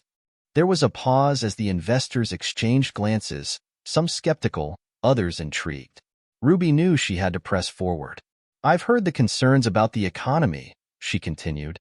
"But the people here, they want this. They need this. What we're building is not just a development. It's a chance for this community to thrive. And if we pull back now, if we allow the fear of a downturn to dictate our actions, we will be failing them. And ourselves." A hush fell over the room. Ruby could feel the weight of their eyes on her. It was as if they were waiting for her to break. But Ruby didn't break. She stood tall, her resolve unwavering. "I am asking you for your continued support. We have come too far to stop now. If you stand with me, we will succeed. If you don't, we will fail, not just as a project, but as people who are capable of creating something bigger than all of us." The silence stretched on, longer than Ruby liked. But then, one of the investors, a middle-aged man with a sharp suit and even sharper gaze, spoke up. "I believe in your vision, Ruby," he said, leaning forward. "We're with you. Let's make this happen." A wave of relief swept through Ruby, but she knew better than to relax. She had won a battle, but the war was far from over. The road ahead was still full of pitfalls, and if she wasn't careful, the weight of expectation could crush her. As Ruby left the meeting, she felt a quiet pride. The investors had committed to supporting the next phase, but the challenges she had faced were only going to get tougher. She could already hear the whispers in the background. Naysayers who would never believe in her vision, doubters who would always look for cracks. But Ruby wasn't worried about them. She was worried about the people whose lives depended on this project, the families that would one day call this place home, the workers who would build it, the children who would play in its parks. This wasn't just a development. This was her legacy. Ruby knew that she had secured the support she needed, but the real test was yet to come. She couldn't afford to let her guard down. The pressure was mounting, but it was only pushing her forward. Will Ruby's vision come to fruition, or will the weight of the challenge prove too much? What will she do next to keep the momentum going? Ruby's phone buzzed as she entered the office, the vibrations buzzing through the quiet room. She glanced at the screen, expecting a mundane message from her assistant or a follow-up email from a contractor. But instead, the name staring back at her stopped her dead in her tracks. "Clara." She swiped to answer. "Clara, what's going on?" Her voice on the other end sounded strained. "Ruby, we have a problem. The city council's meeting is today, and there's a vote on the zoning ordinance. They're considering blocking the next phase of your project." Ruby's heart skipped a beat. The city council could make or break everything. She'd been working tirelessly to ensure that their support was locked down, but she hadn't anticipated this kind of sudden pushback. "What do you mean, blocked? We've already cleared the zoning issues. Everything was going smoothly." "I thought so too," Clara replied, frustration creeping into her voice. "But a new council member, one with ties to a local competitor, is leading a charge to stop the project. They've stirred up enough doubt to make it a real issue." Ruby's mind raced. This was the last thing she needed. The vote could go either way, and if the council voted to block the project, it would set them back months, maybe even years. But there was no time to waste. Ruby knew exactly what she needed to do. "I'll be there," she said firmly, grabbing her jacket off the back of the chair. "We need to fight this now." The city council building was a grand, imposing structure, towering over the neighborhood with an air of authority. Ruby walked through the double doors with Clara at her side, her determination radiating from every step. Inside, the chambers were filled with a mixture of city officials, developers, reporters, and citizens, all watching the proceedings unfold with a sense of anticipation. Ruby's gaze swept across the room, looking for the key players. The mayor, several council members she had worked with in the past, and, most notably, the new council member pushing the opposition. She made her way to the front, where her lawyer was waiting. He nodded at her, his face tight with anxiety. "Ruby, we need to act fast. This vote could be close. The opposition is making some strong arguments." Ruby squared her shoulders. "I don't care what they say. We've already made a promise to this city, and we're going to keep it. I want a chance to speak." Her lawyer hesitated, glancing over at the council members. "It's risky. They might not even let you address the council." "They'll let me," Ruby said, her voice sharp. "And if they don't, we'll make them." Clara squeezed her arm as a sign of support. Ruby felt a fire burning in her chest, a desire to stand up not just for the project, but for the people whose futures depended on it. She was no longer just fighting for her vision. She was fighting for the very soul of the community. The meeting began, and the room fell silent as the council members filed in. The new council member, Councilman Harper, stood up first, his voice loud and clear as he addressed the room. "We've heard from the developers. We've heard from the city officials. But we must ask ourselves, is this project really what's best for the community? There are concerns about the long-term impacts, concerns about the changes this development will bring. Are we ready to sacrifice the soul of our neighborhoods for the sake of profit?" Ruby's stomach tightened as she listened. This wasn't about facts anymore. This was about fear and manipulation. And she knew that if the council allowed this kind of rhetoric to dictate their decision, they were setting a dangerous precedent. When it was her turn, Ruby stood and walked to the podium, her heels clicking sharply against the tile. The room grew still, and all eyes turned toward her. The tension was palpable. Ruby took a deep breath before speaking, her voice calm but forceful. "I've listened to the concerns, and I understand the fear. But what I'm offering is a chance to build something that lasts, something that brings people together. This project isn't about the developers, and it's not about me. It's about the families who are waiting for affordable housing, the businesses who are waiting for new opportunities, and the children who will one day play in parks that are built by this community. What we are doing is not just construction. It's transformation." She paused, letting her words settle in the room. Then, she continued, her voice unwavering. "We've spent years making sure this project is right for the city. We've ensured it benefits everyone, every single person in this room. If we stop now, we send the message that we're not willing to build for the future. We are better than that, and we can do better." Ruby looked directly at Councilman Harper, who was now visibly frowning. "I've spent my life building businesses that help people. I didn't come here to walk away from what I started, and I won't. Not today, not ever. I'll fight for this city until the very end." The silence in the room was deafening, and for a moment, Ruby felt like the entire world was holding its breath. Then, a few murmurs began, and one by one, the council members started to speak. They all had questions, some challenging, others supportive. But Ruby could feel the tide shifting in her favor. The vote came soon after, and as the council members raised their hands, Ruby stood on the edge of her seat. The motion passed. The room erupted in applause, and Ruby's heart swelled with relief. It wasn't over, not by a long shot. But today, she had one. As Ruby walked out of the council chamber, Clara by her side, she couldn't help but smile. The battle was far from finished, but this victory, this was proof that if you fought hard enough, you could overcome anything. Will Ruby be able to continue her journey despite the obstacles in her way? What challenges await her next? The euphoria of victory was short-lived. Ruby barely made it back to her office before her phone rang again, this time with an unknown number flashing on the screen. She hesitated for a second before answering, her heart still racing from the council meeting.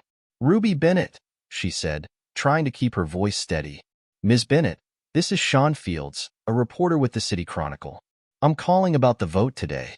His voice was smooth, professional, but there was an edge to it that Ruby didn't like. "I've been doing some digging, and I think there's something you should know." Ruby sat down at her desk, the weight of the conversation hitting her like a truck. "What do you mean?" "There's been talk behind closed doors, talk that the zoning project has been funded by some less-than-legal sources. Sources that might lead to some uncomfortable questions for you." Sean paused, letting the words settle. "I just wanted to give you a heads-up before our report goes live." Ruby's pulse quickened. She had been expecting opposition from the council, but this was something else entirely. Accusations. False accusations. The kind that could tear everything apart. "I don't know where you're getting your information," Ruby said, trying to remain composed. "But I can assure you, everything about this project is above board. I've worked with some of the most reputable people in this city." "I'm sure you have," Sean said, his tone laced with skepticism. "But sometimes, reputation isn't enough. And right now, there's a lot of smoke. The question is, how much fire is there?" Ruby's thoughts raced, a storm of anger and frustration swelling within her. This was exactly the kind of attack she had been dreading, the kind that undermined everything she had worked for. And it was coming from every direction now, the walls closing in on her from all sides. "I can't speak for your sources, but I'm not interested in playing games with the media," Ruby said, her voice cutting through the tension like a knife.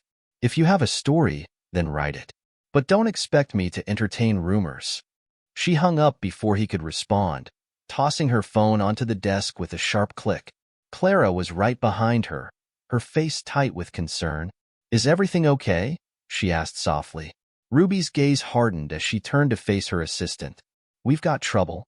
Someone's digging for dirt, and it's not just the council anymore. If this reporter's right, there's a smear campaign coming our way."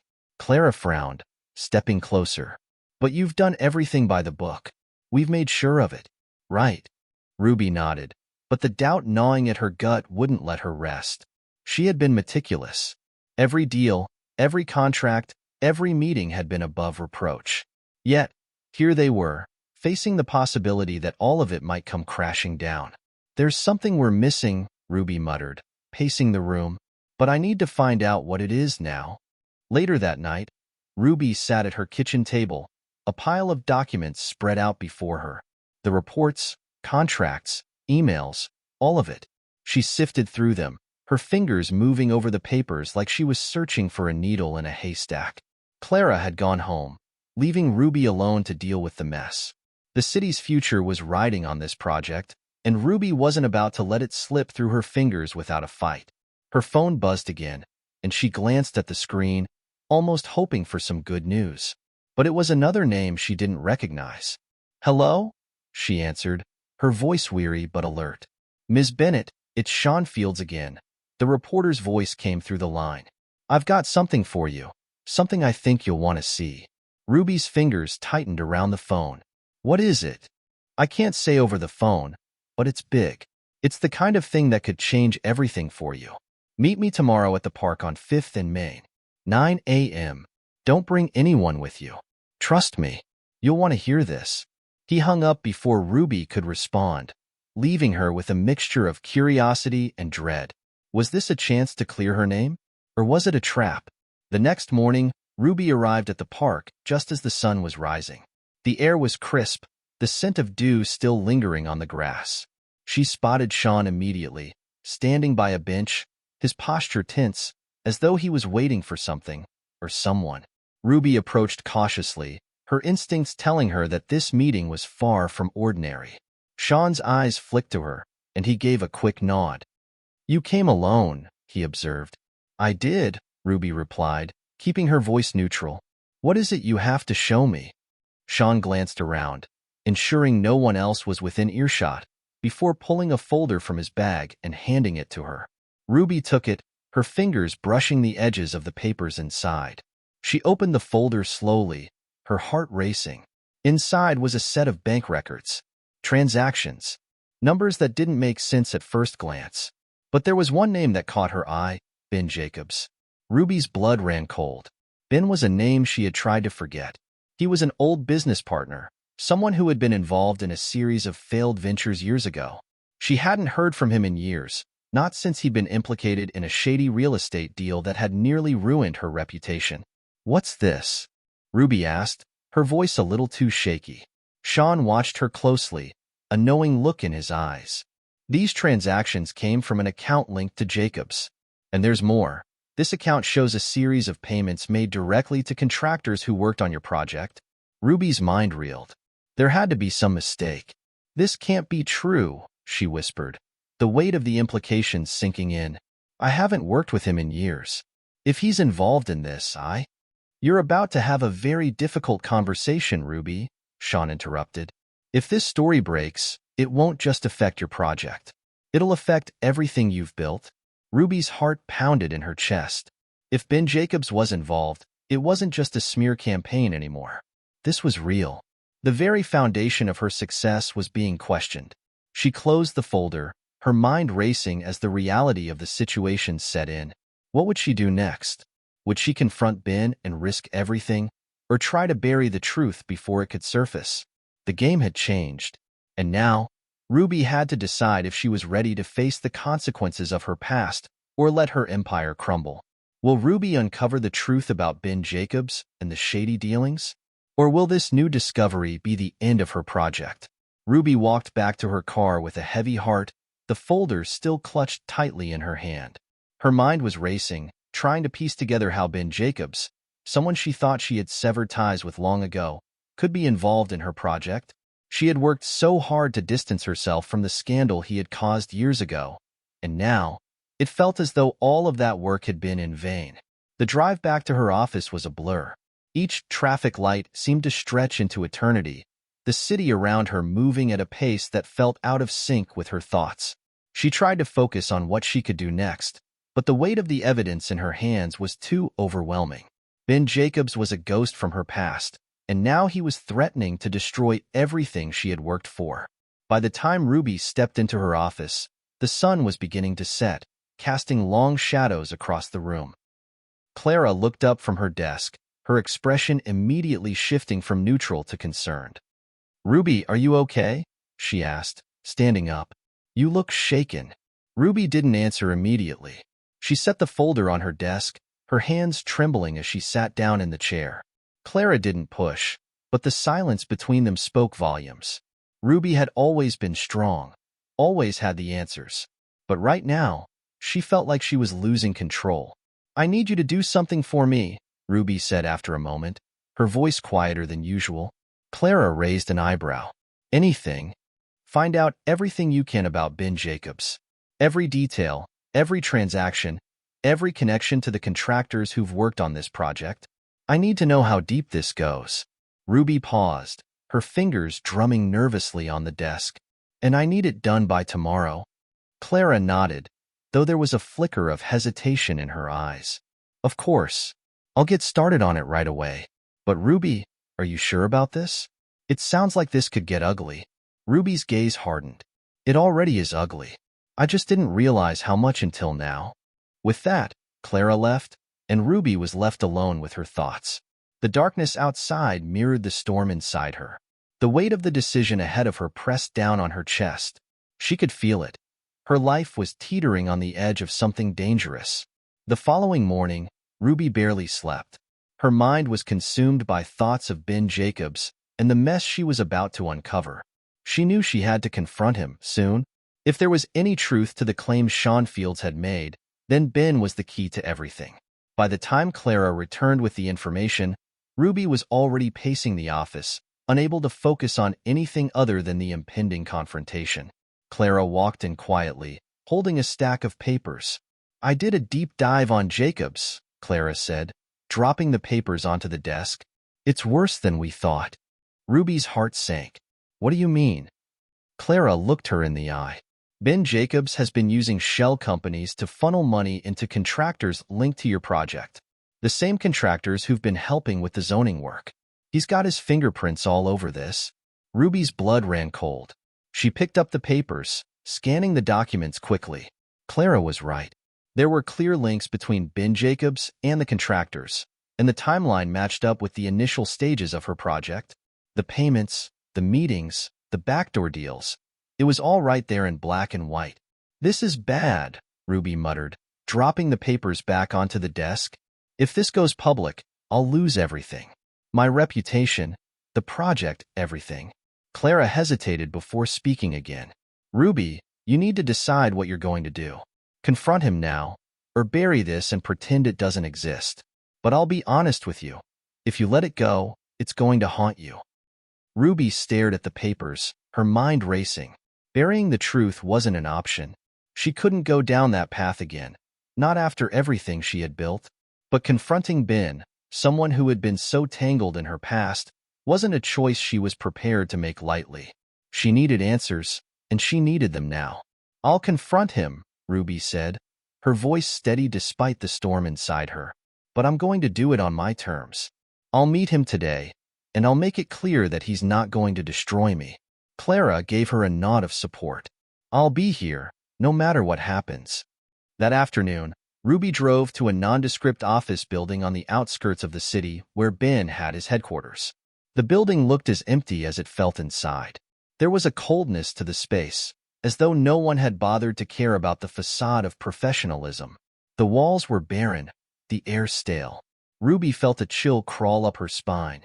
She walked to the elevator, her heels clicking loudly against the marble floor.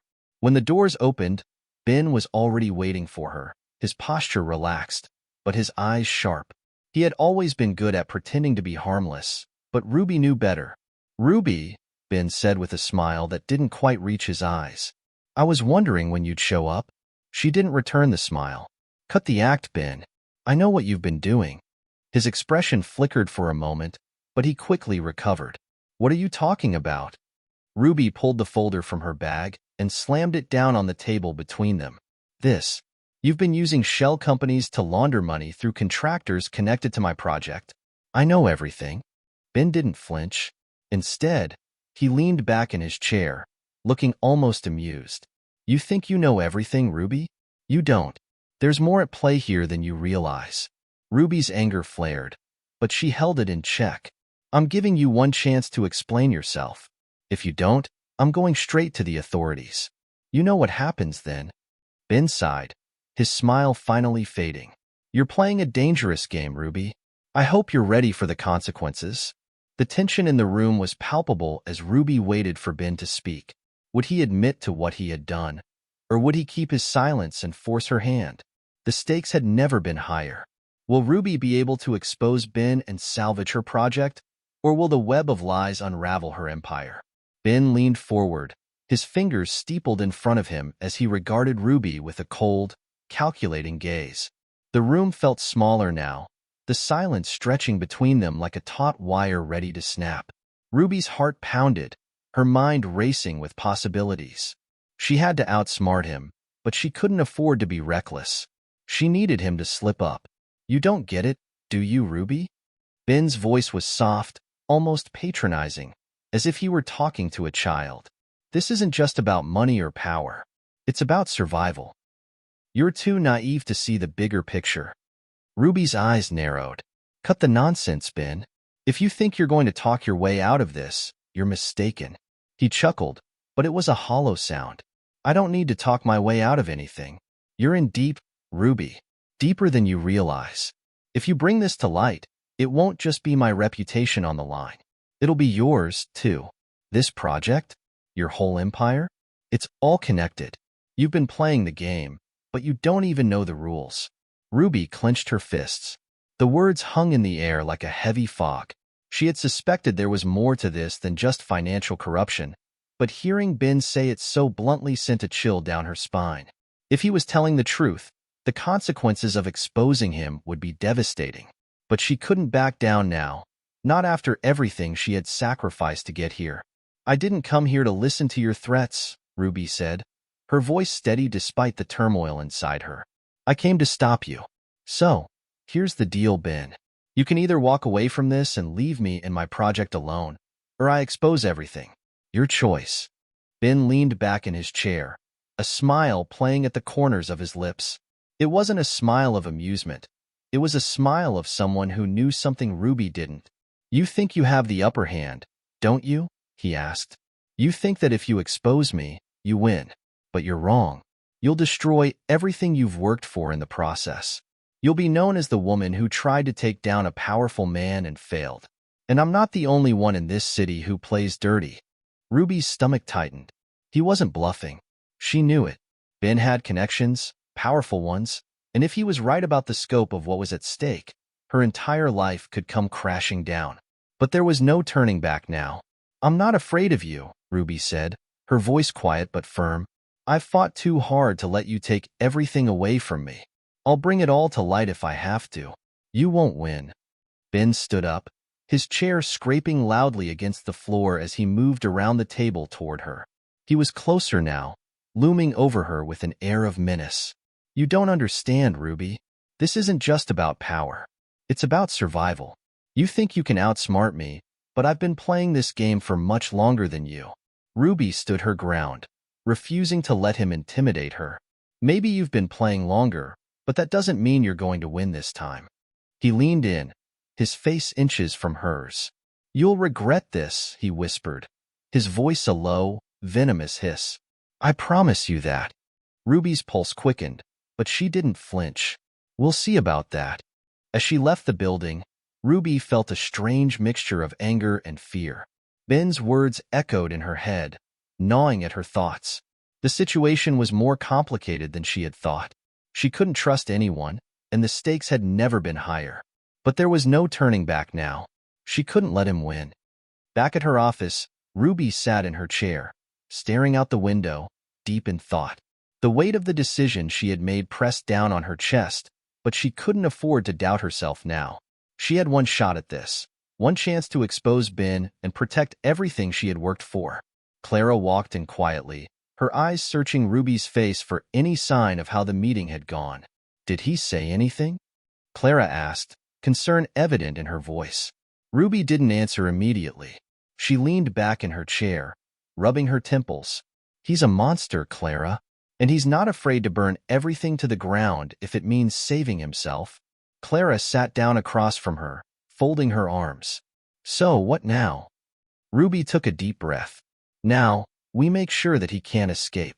We find everything we need to take him down, and we do it before he has a chance to strike first.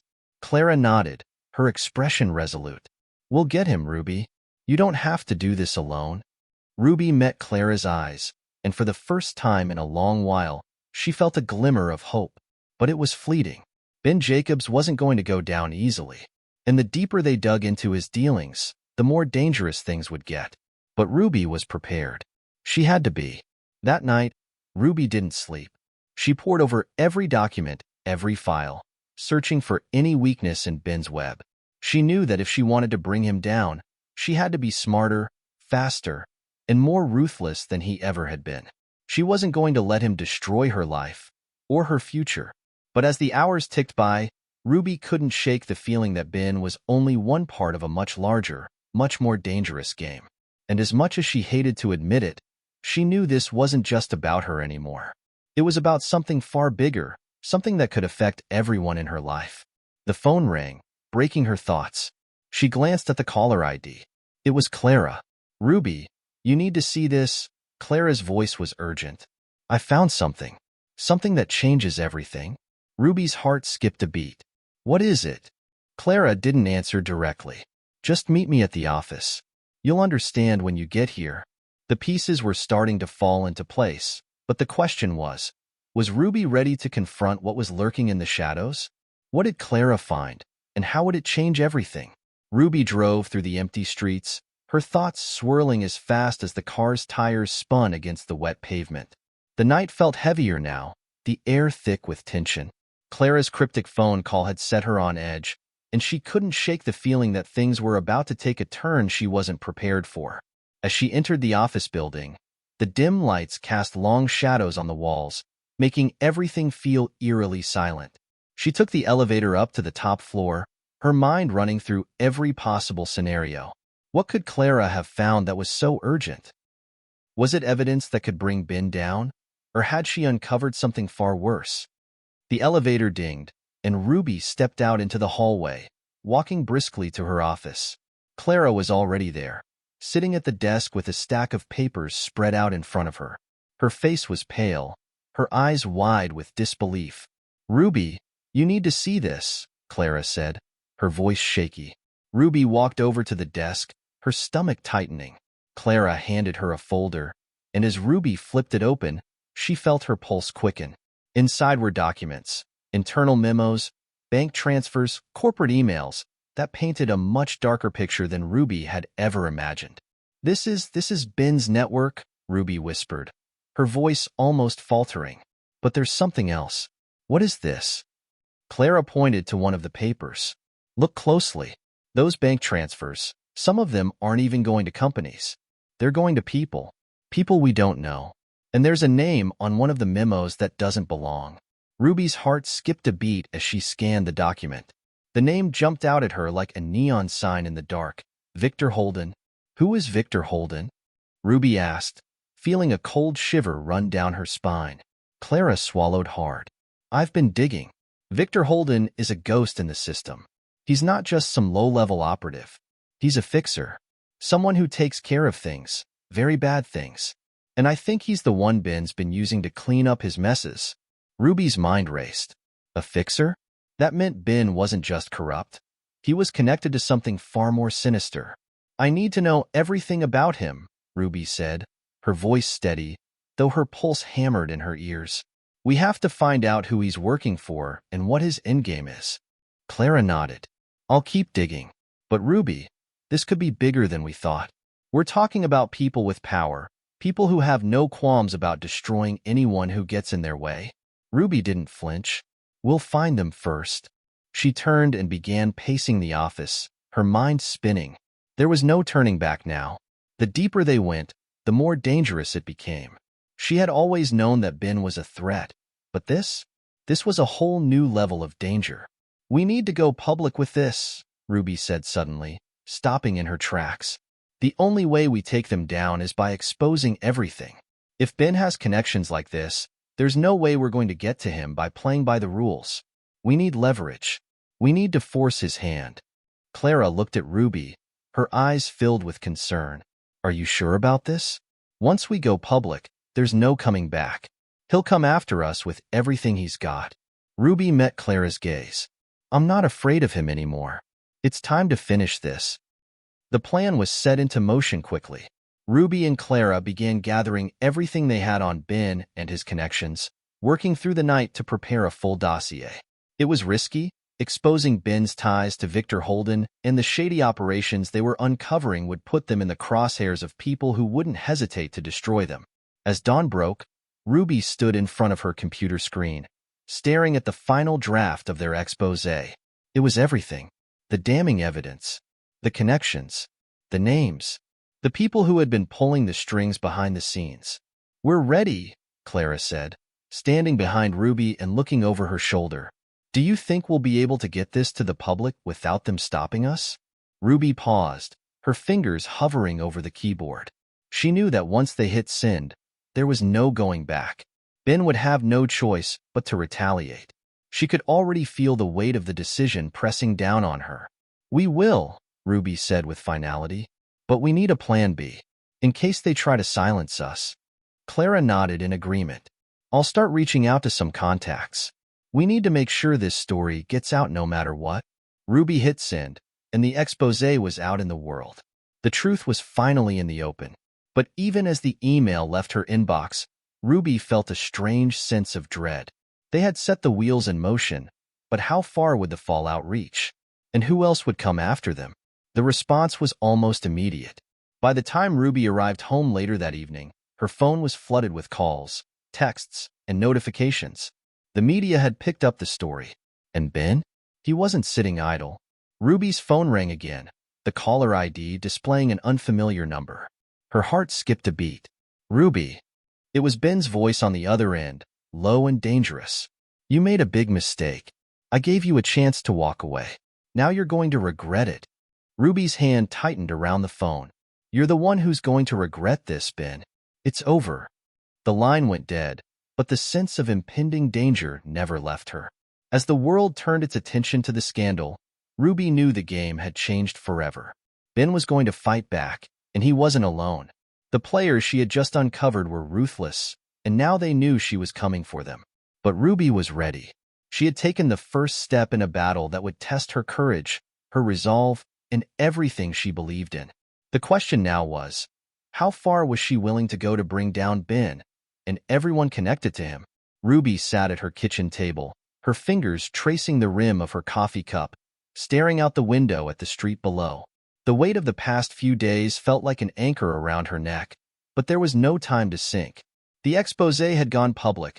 The world knew about Ben's dark dealings, but the fallout was just beginning. Her phone buzzed on the table, snapping her back to the present. She grabbed it quickly, half expecting it to be another anonymous threat or a message from Clara about the next steps. But it was a name she hadn't seen in years. Marcus. She hesitated before picking up the phone, feeling a strange mix of anxiety and curiosity. Marcus Thompson had been her partner once, back when she first entered the investigative world.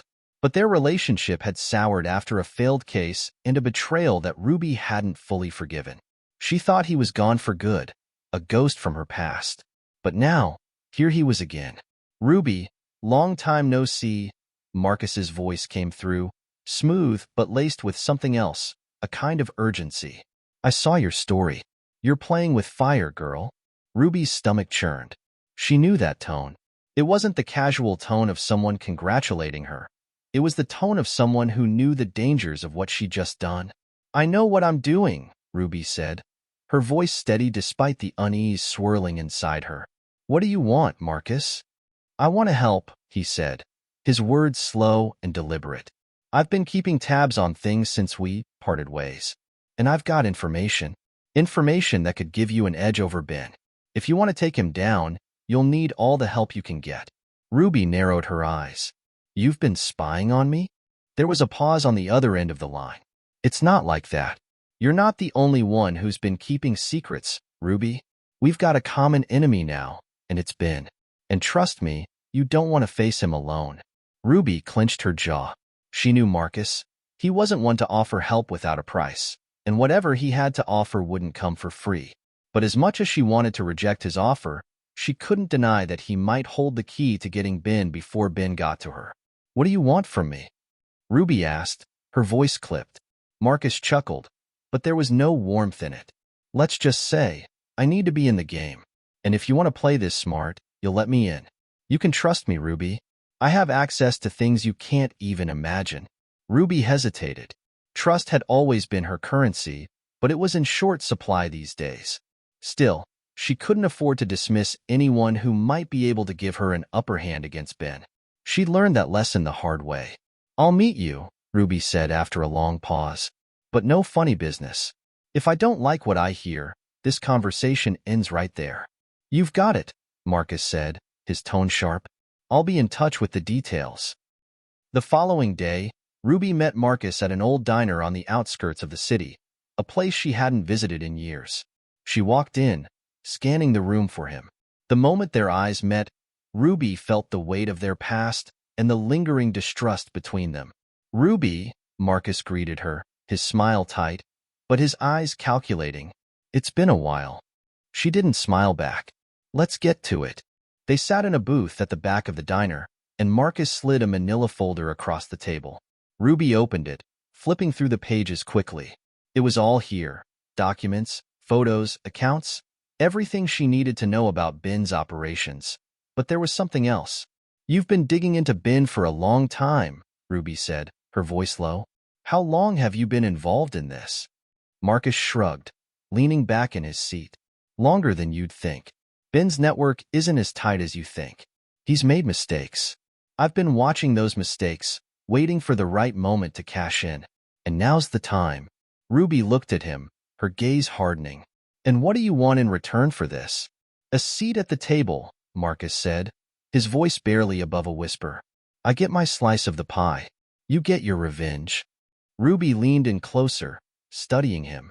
There was no sign of deception on his face, but she knew better than to trust appearances.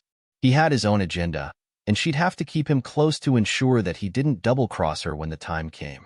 "Fine," Ruby said, slamming the folder shut. "But if you try anything funny, I'll make sure you regret it." Marcus smiled again, but this time, there was a glimmer of respect in his eyes. "You've always been tough, Ruby. That's why I'm here. I think you've got what it takes to bring down Ben. But you need to understand something. It's not just about exposing him. He'll do everything in his power to bury you, and everyone who stands with you." Ruby met his gaze steadily. "I know the risks, but I'm not backing down now." Marcus studied her for a long moment before nodding. "All right then. Let's make sure you don't go down alone." That night, as Ruby sat at her desk, going over the information Marcus had given her, she realized just how deep the rabbit hole went. Ben's empire wasn't just about money. It was about control, power, and it reached farther than she'd ever imagined. But Ruby wasn't afraid. She had nothing left to lose and everything to gain. If this was going to be a war, she was ready for it, and she wouldn't stop until Ben was brought to his knees. As Ruby prepared for the next phase of the plan, she knew one thing for certain. There was no turning back. The stakes had never been higher. And whatever happened, she wasn't going to let Ben, or anyone else, win. The clock was ticking, and the storm was on its way. The tension in the air was palpable as Ruby stood at the entrance of the old courthouse, the place where it would all go down. The final showdown. The culmination of months of digging, planning, and waiting. Ben had no idea what was coming for him, but Ruby knew the time had come to strike. The city was buzzing with whispers of the exposé. Everyone knew Ben's name, but now they would know the truth. The pieces of the puzzle she had painstakingly put together were finally clicking into place. Ben had been untouchable for so long, but Ruby had found his weak points, the cracks in his armor. The evidence was damning, and now it was time to present it to the world. Ruby wasn't alone in this fight. Marcus had kept his word, providing her with the final pieces of information that would seal Ben's fate. The risky alliance had paid off, but Ruby was still keeping a close eye on him. He had his own reasons for helping her, but at least for now, their goals aligned. The truth about Ben was too big to ignore, and Marcus knew that if Ruby succeeded, there would be no place for Ben to hide. Ruby took a deep breath and pushed open the courthouse doors, her heels clicking sharply on the marble floor. She could feel the eyes of the media on her as she walked past them. This was her moment. As she entered the courtroom, she saw Ben sitting at the defense table, his confident smirk doing little to hide the nervous tension in his eyes. He knew something was wrong. He just didn't know how much trouble he was in. Ruby could see it in his posture. He was waiting for something, anything, to save him. But there was nothing left. Her attorney, Clara, was already seated at the prosecution table, flipping through the thick file of evidence they had compiled. When Ruby reached her side, Clara gave her a nod of reassurance. "We've got this," Clara whispered. Ruby nodded back. She had never been more ready. This wasn't just about justice for herself. It was for every person Ben had crushed on his rise to power. She was going to tear down his empire, piece by piece. The judge entered, and the courtroom fell silent. Ruby's heart pounded in her chest as the proceedings began. Ben's attorney stood first, presenting their defense, trying to deflect attention from the charges, spinning the narrative in Ben's favor. But Ruby wasn't worried.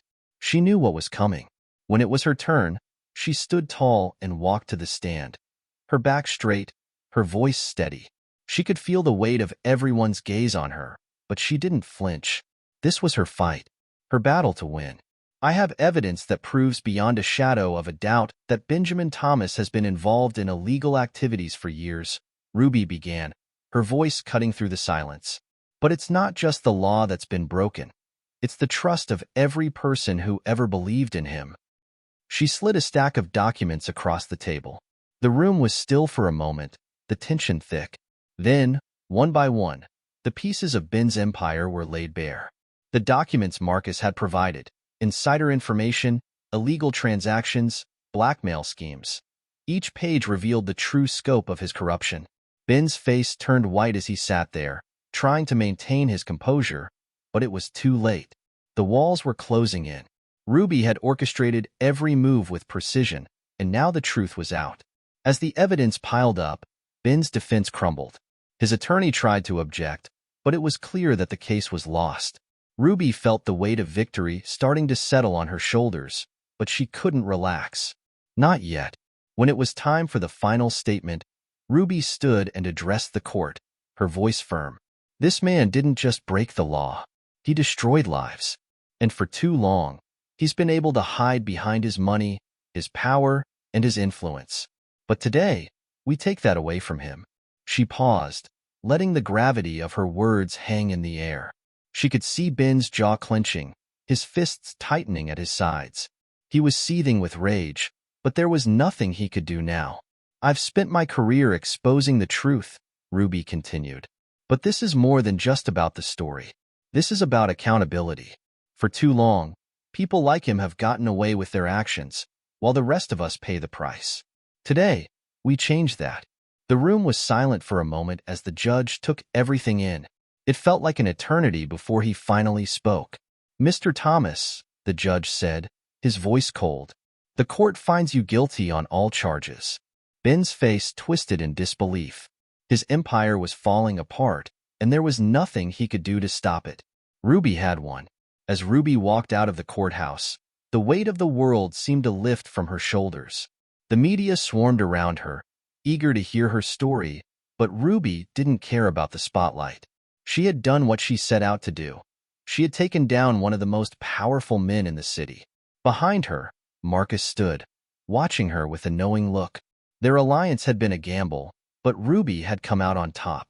"We did it," Ruby said to him, her voice quieter now. Marcus nodded, a small smile tugging at the corner of his lips. "You always knew how to play the game. I just helped you finish it." Ruby turned her attention back to the street, where the sun was setting on the horizon. The world was changing, and for once, it felt like justice had won. She didn't know what the future held, but she knew this. She had fought for what was right, and that was worth more than any story she could write. And for the first time in a long while, Ruby allowed herself to believe that everything was going to be okay.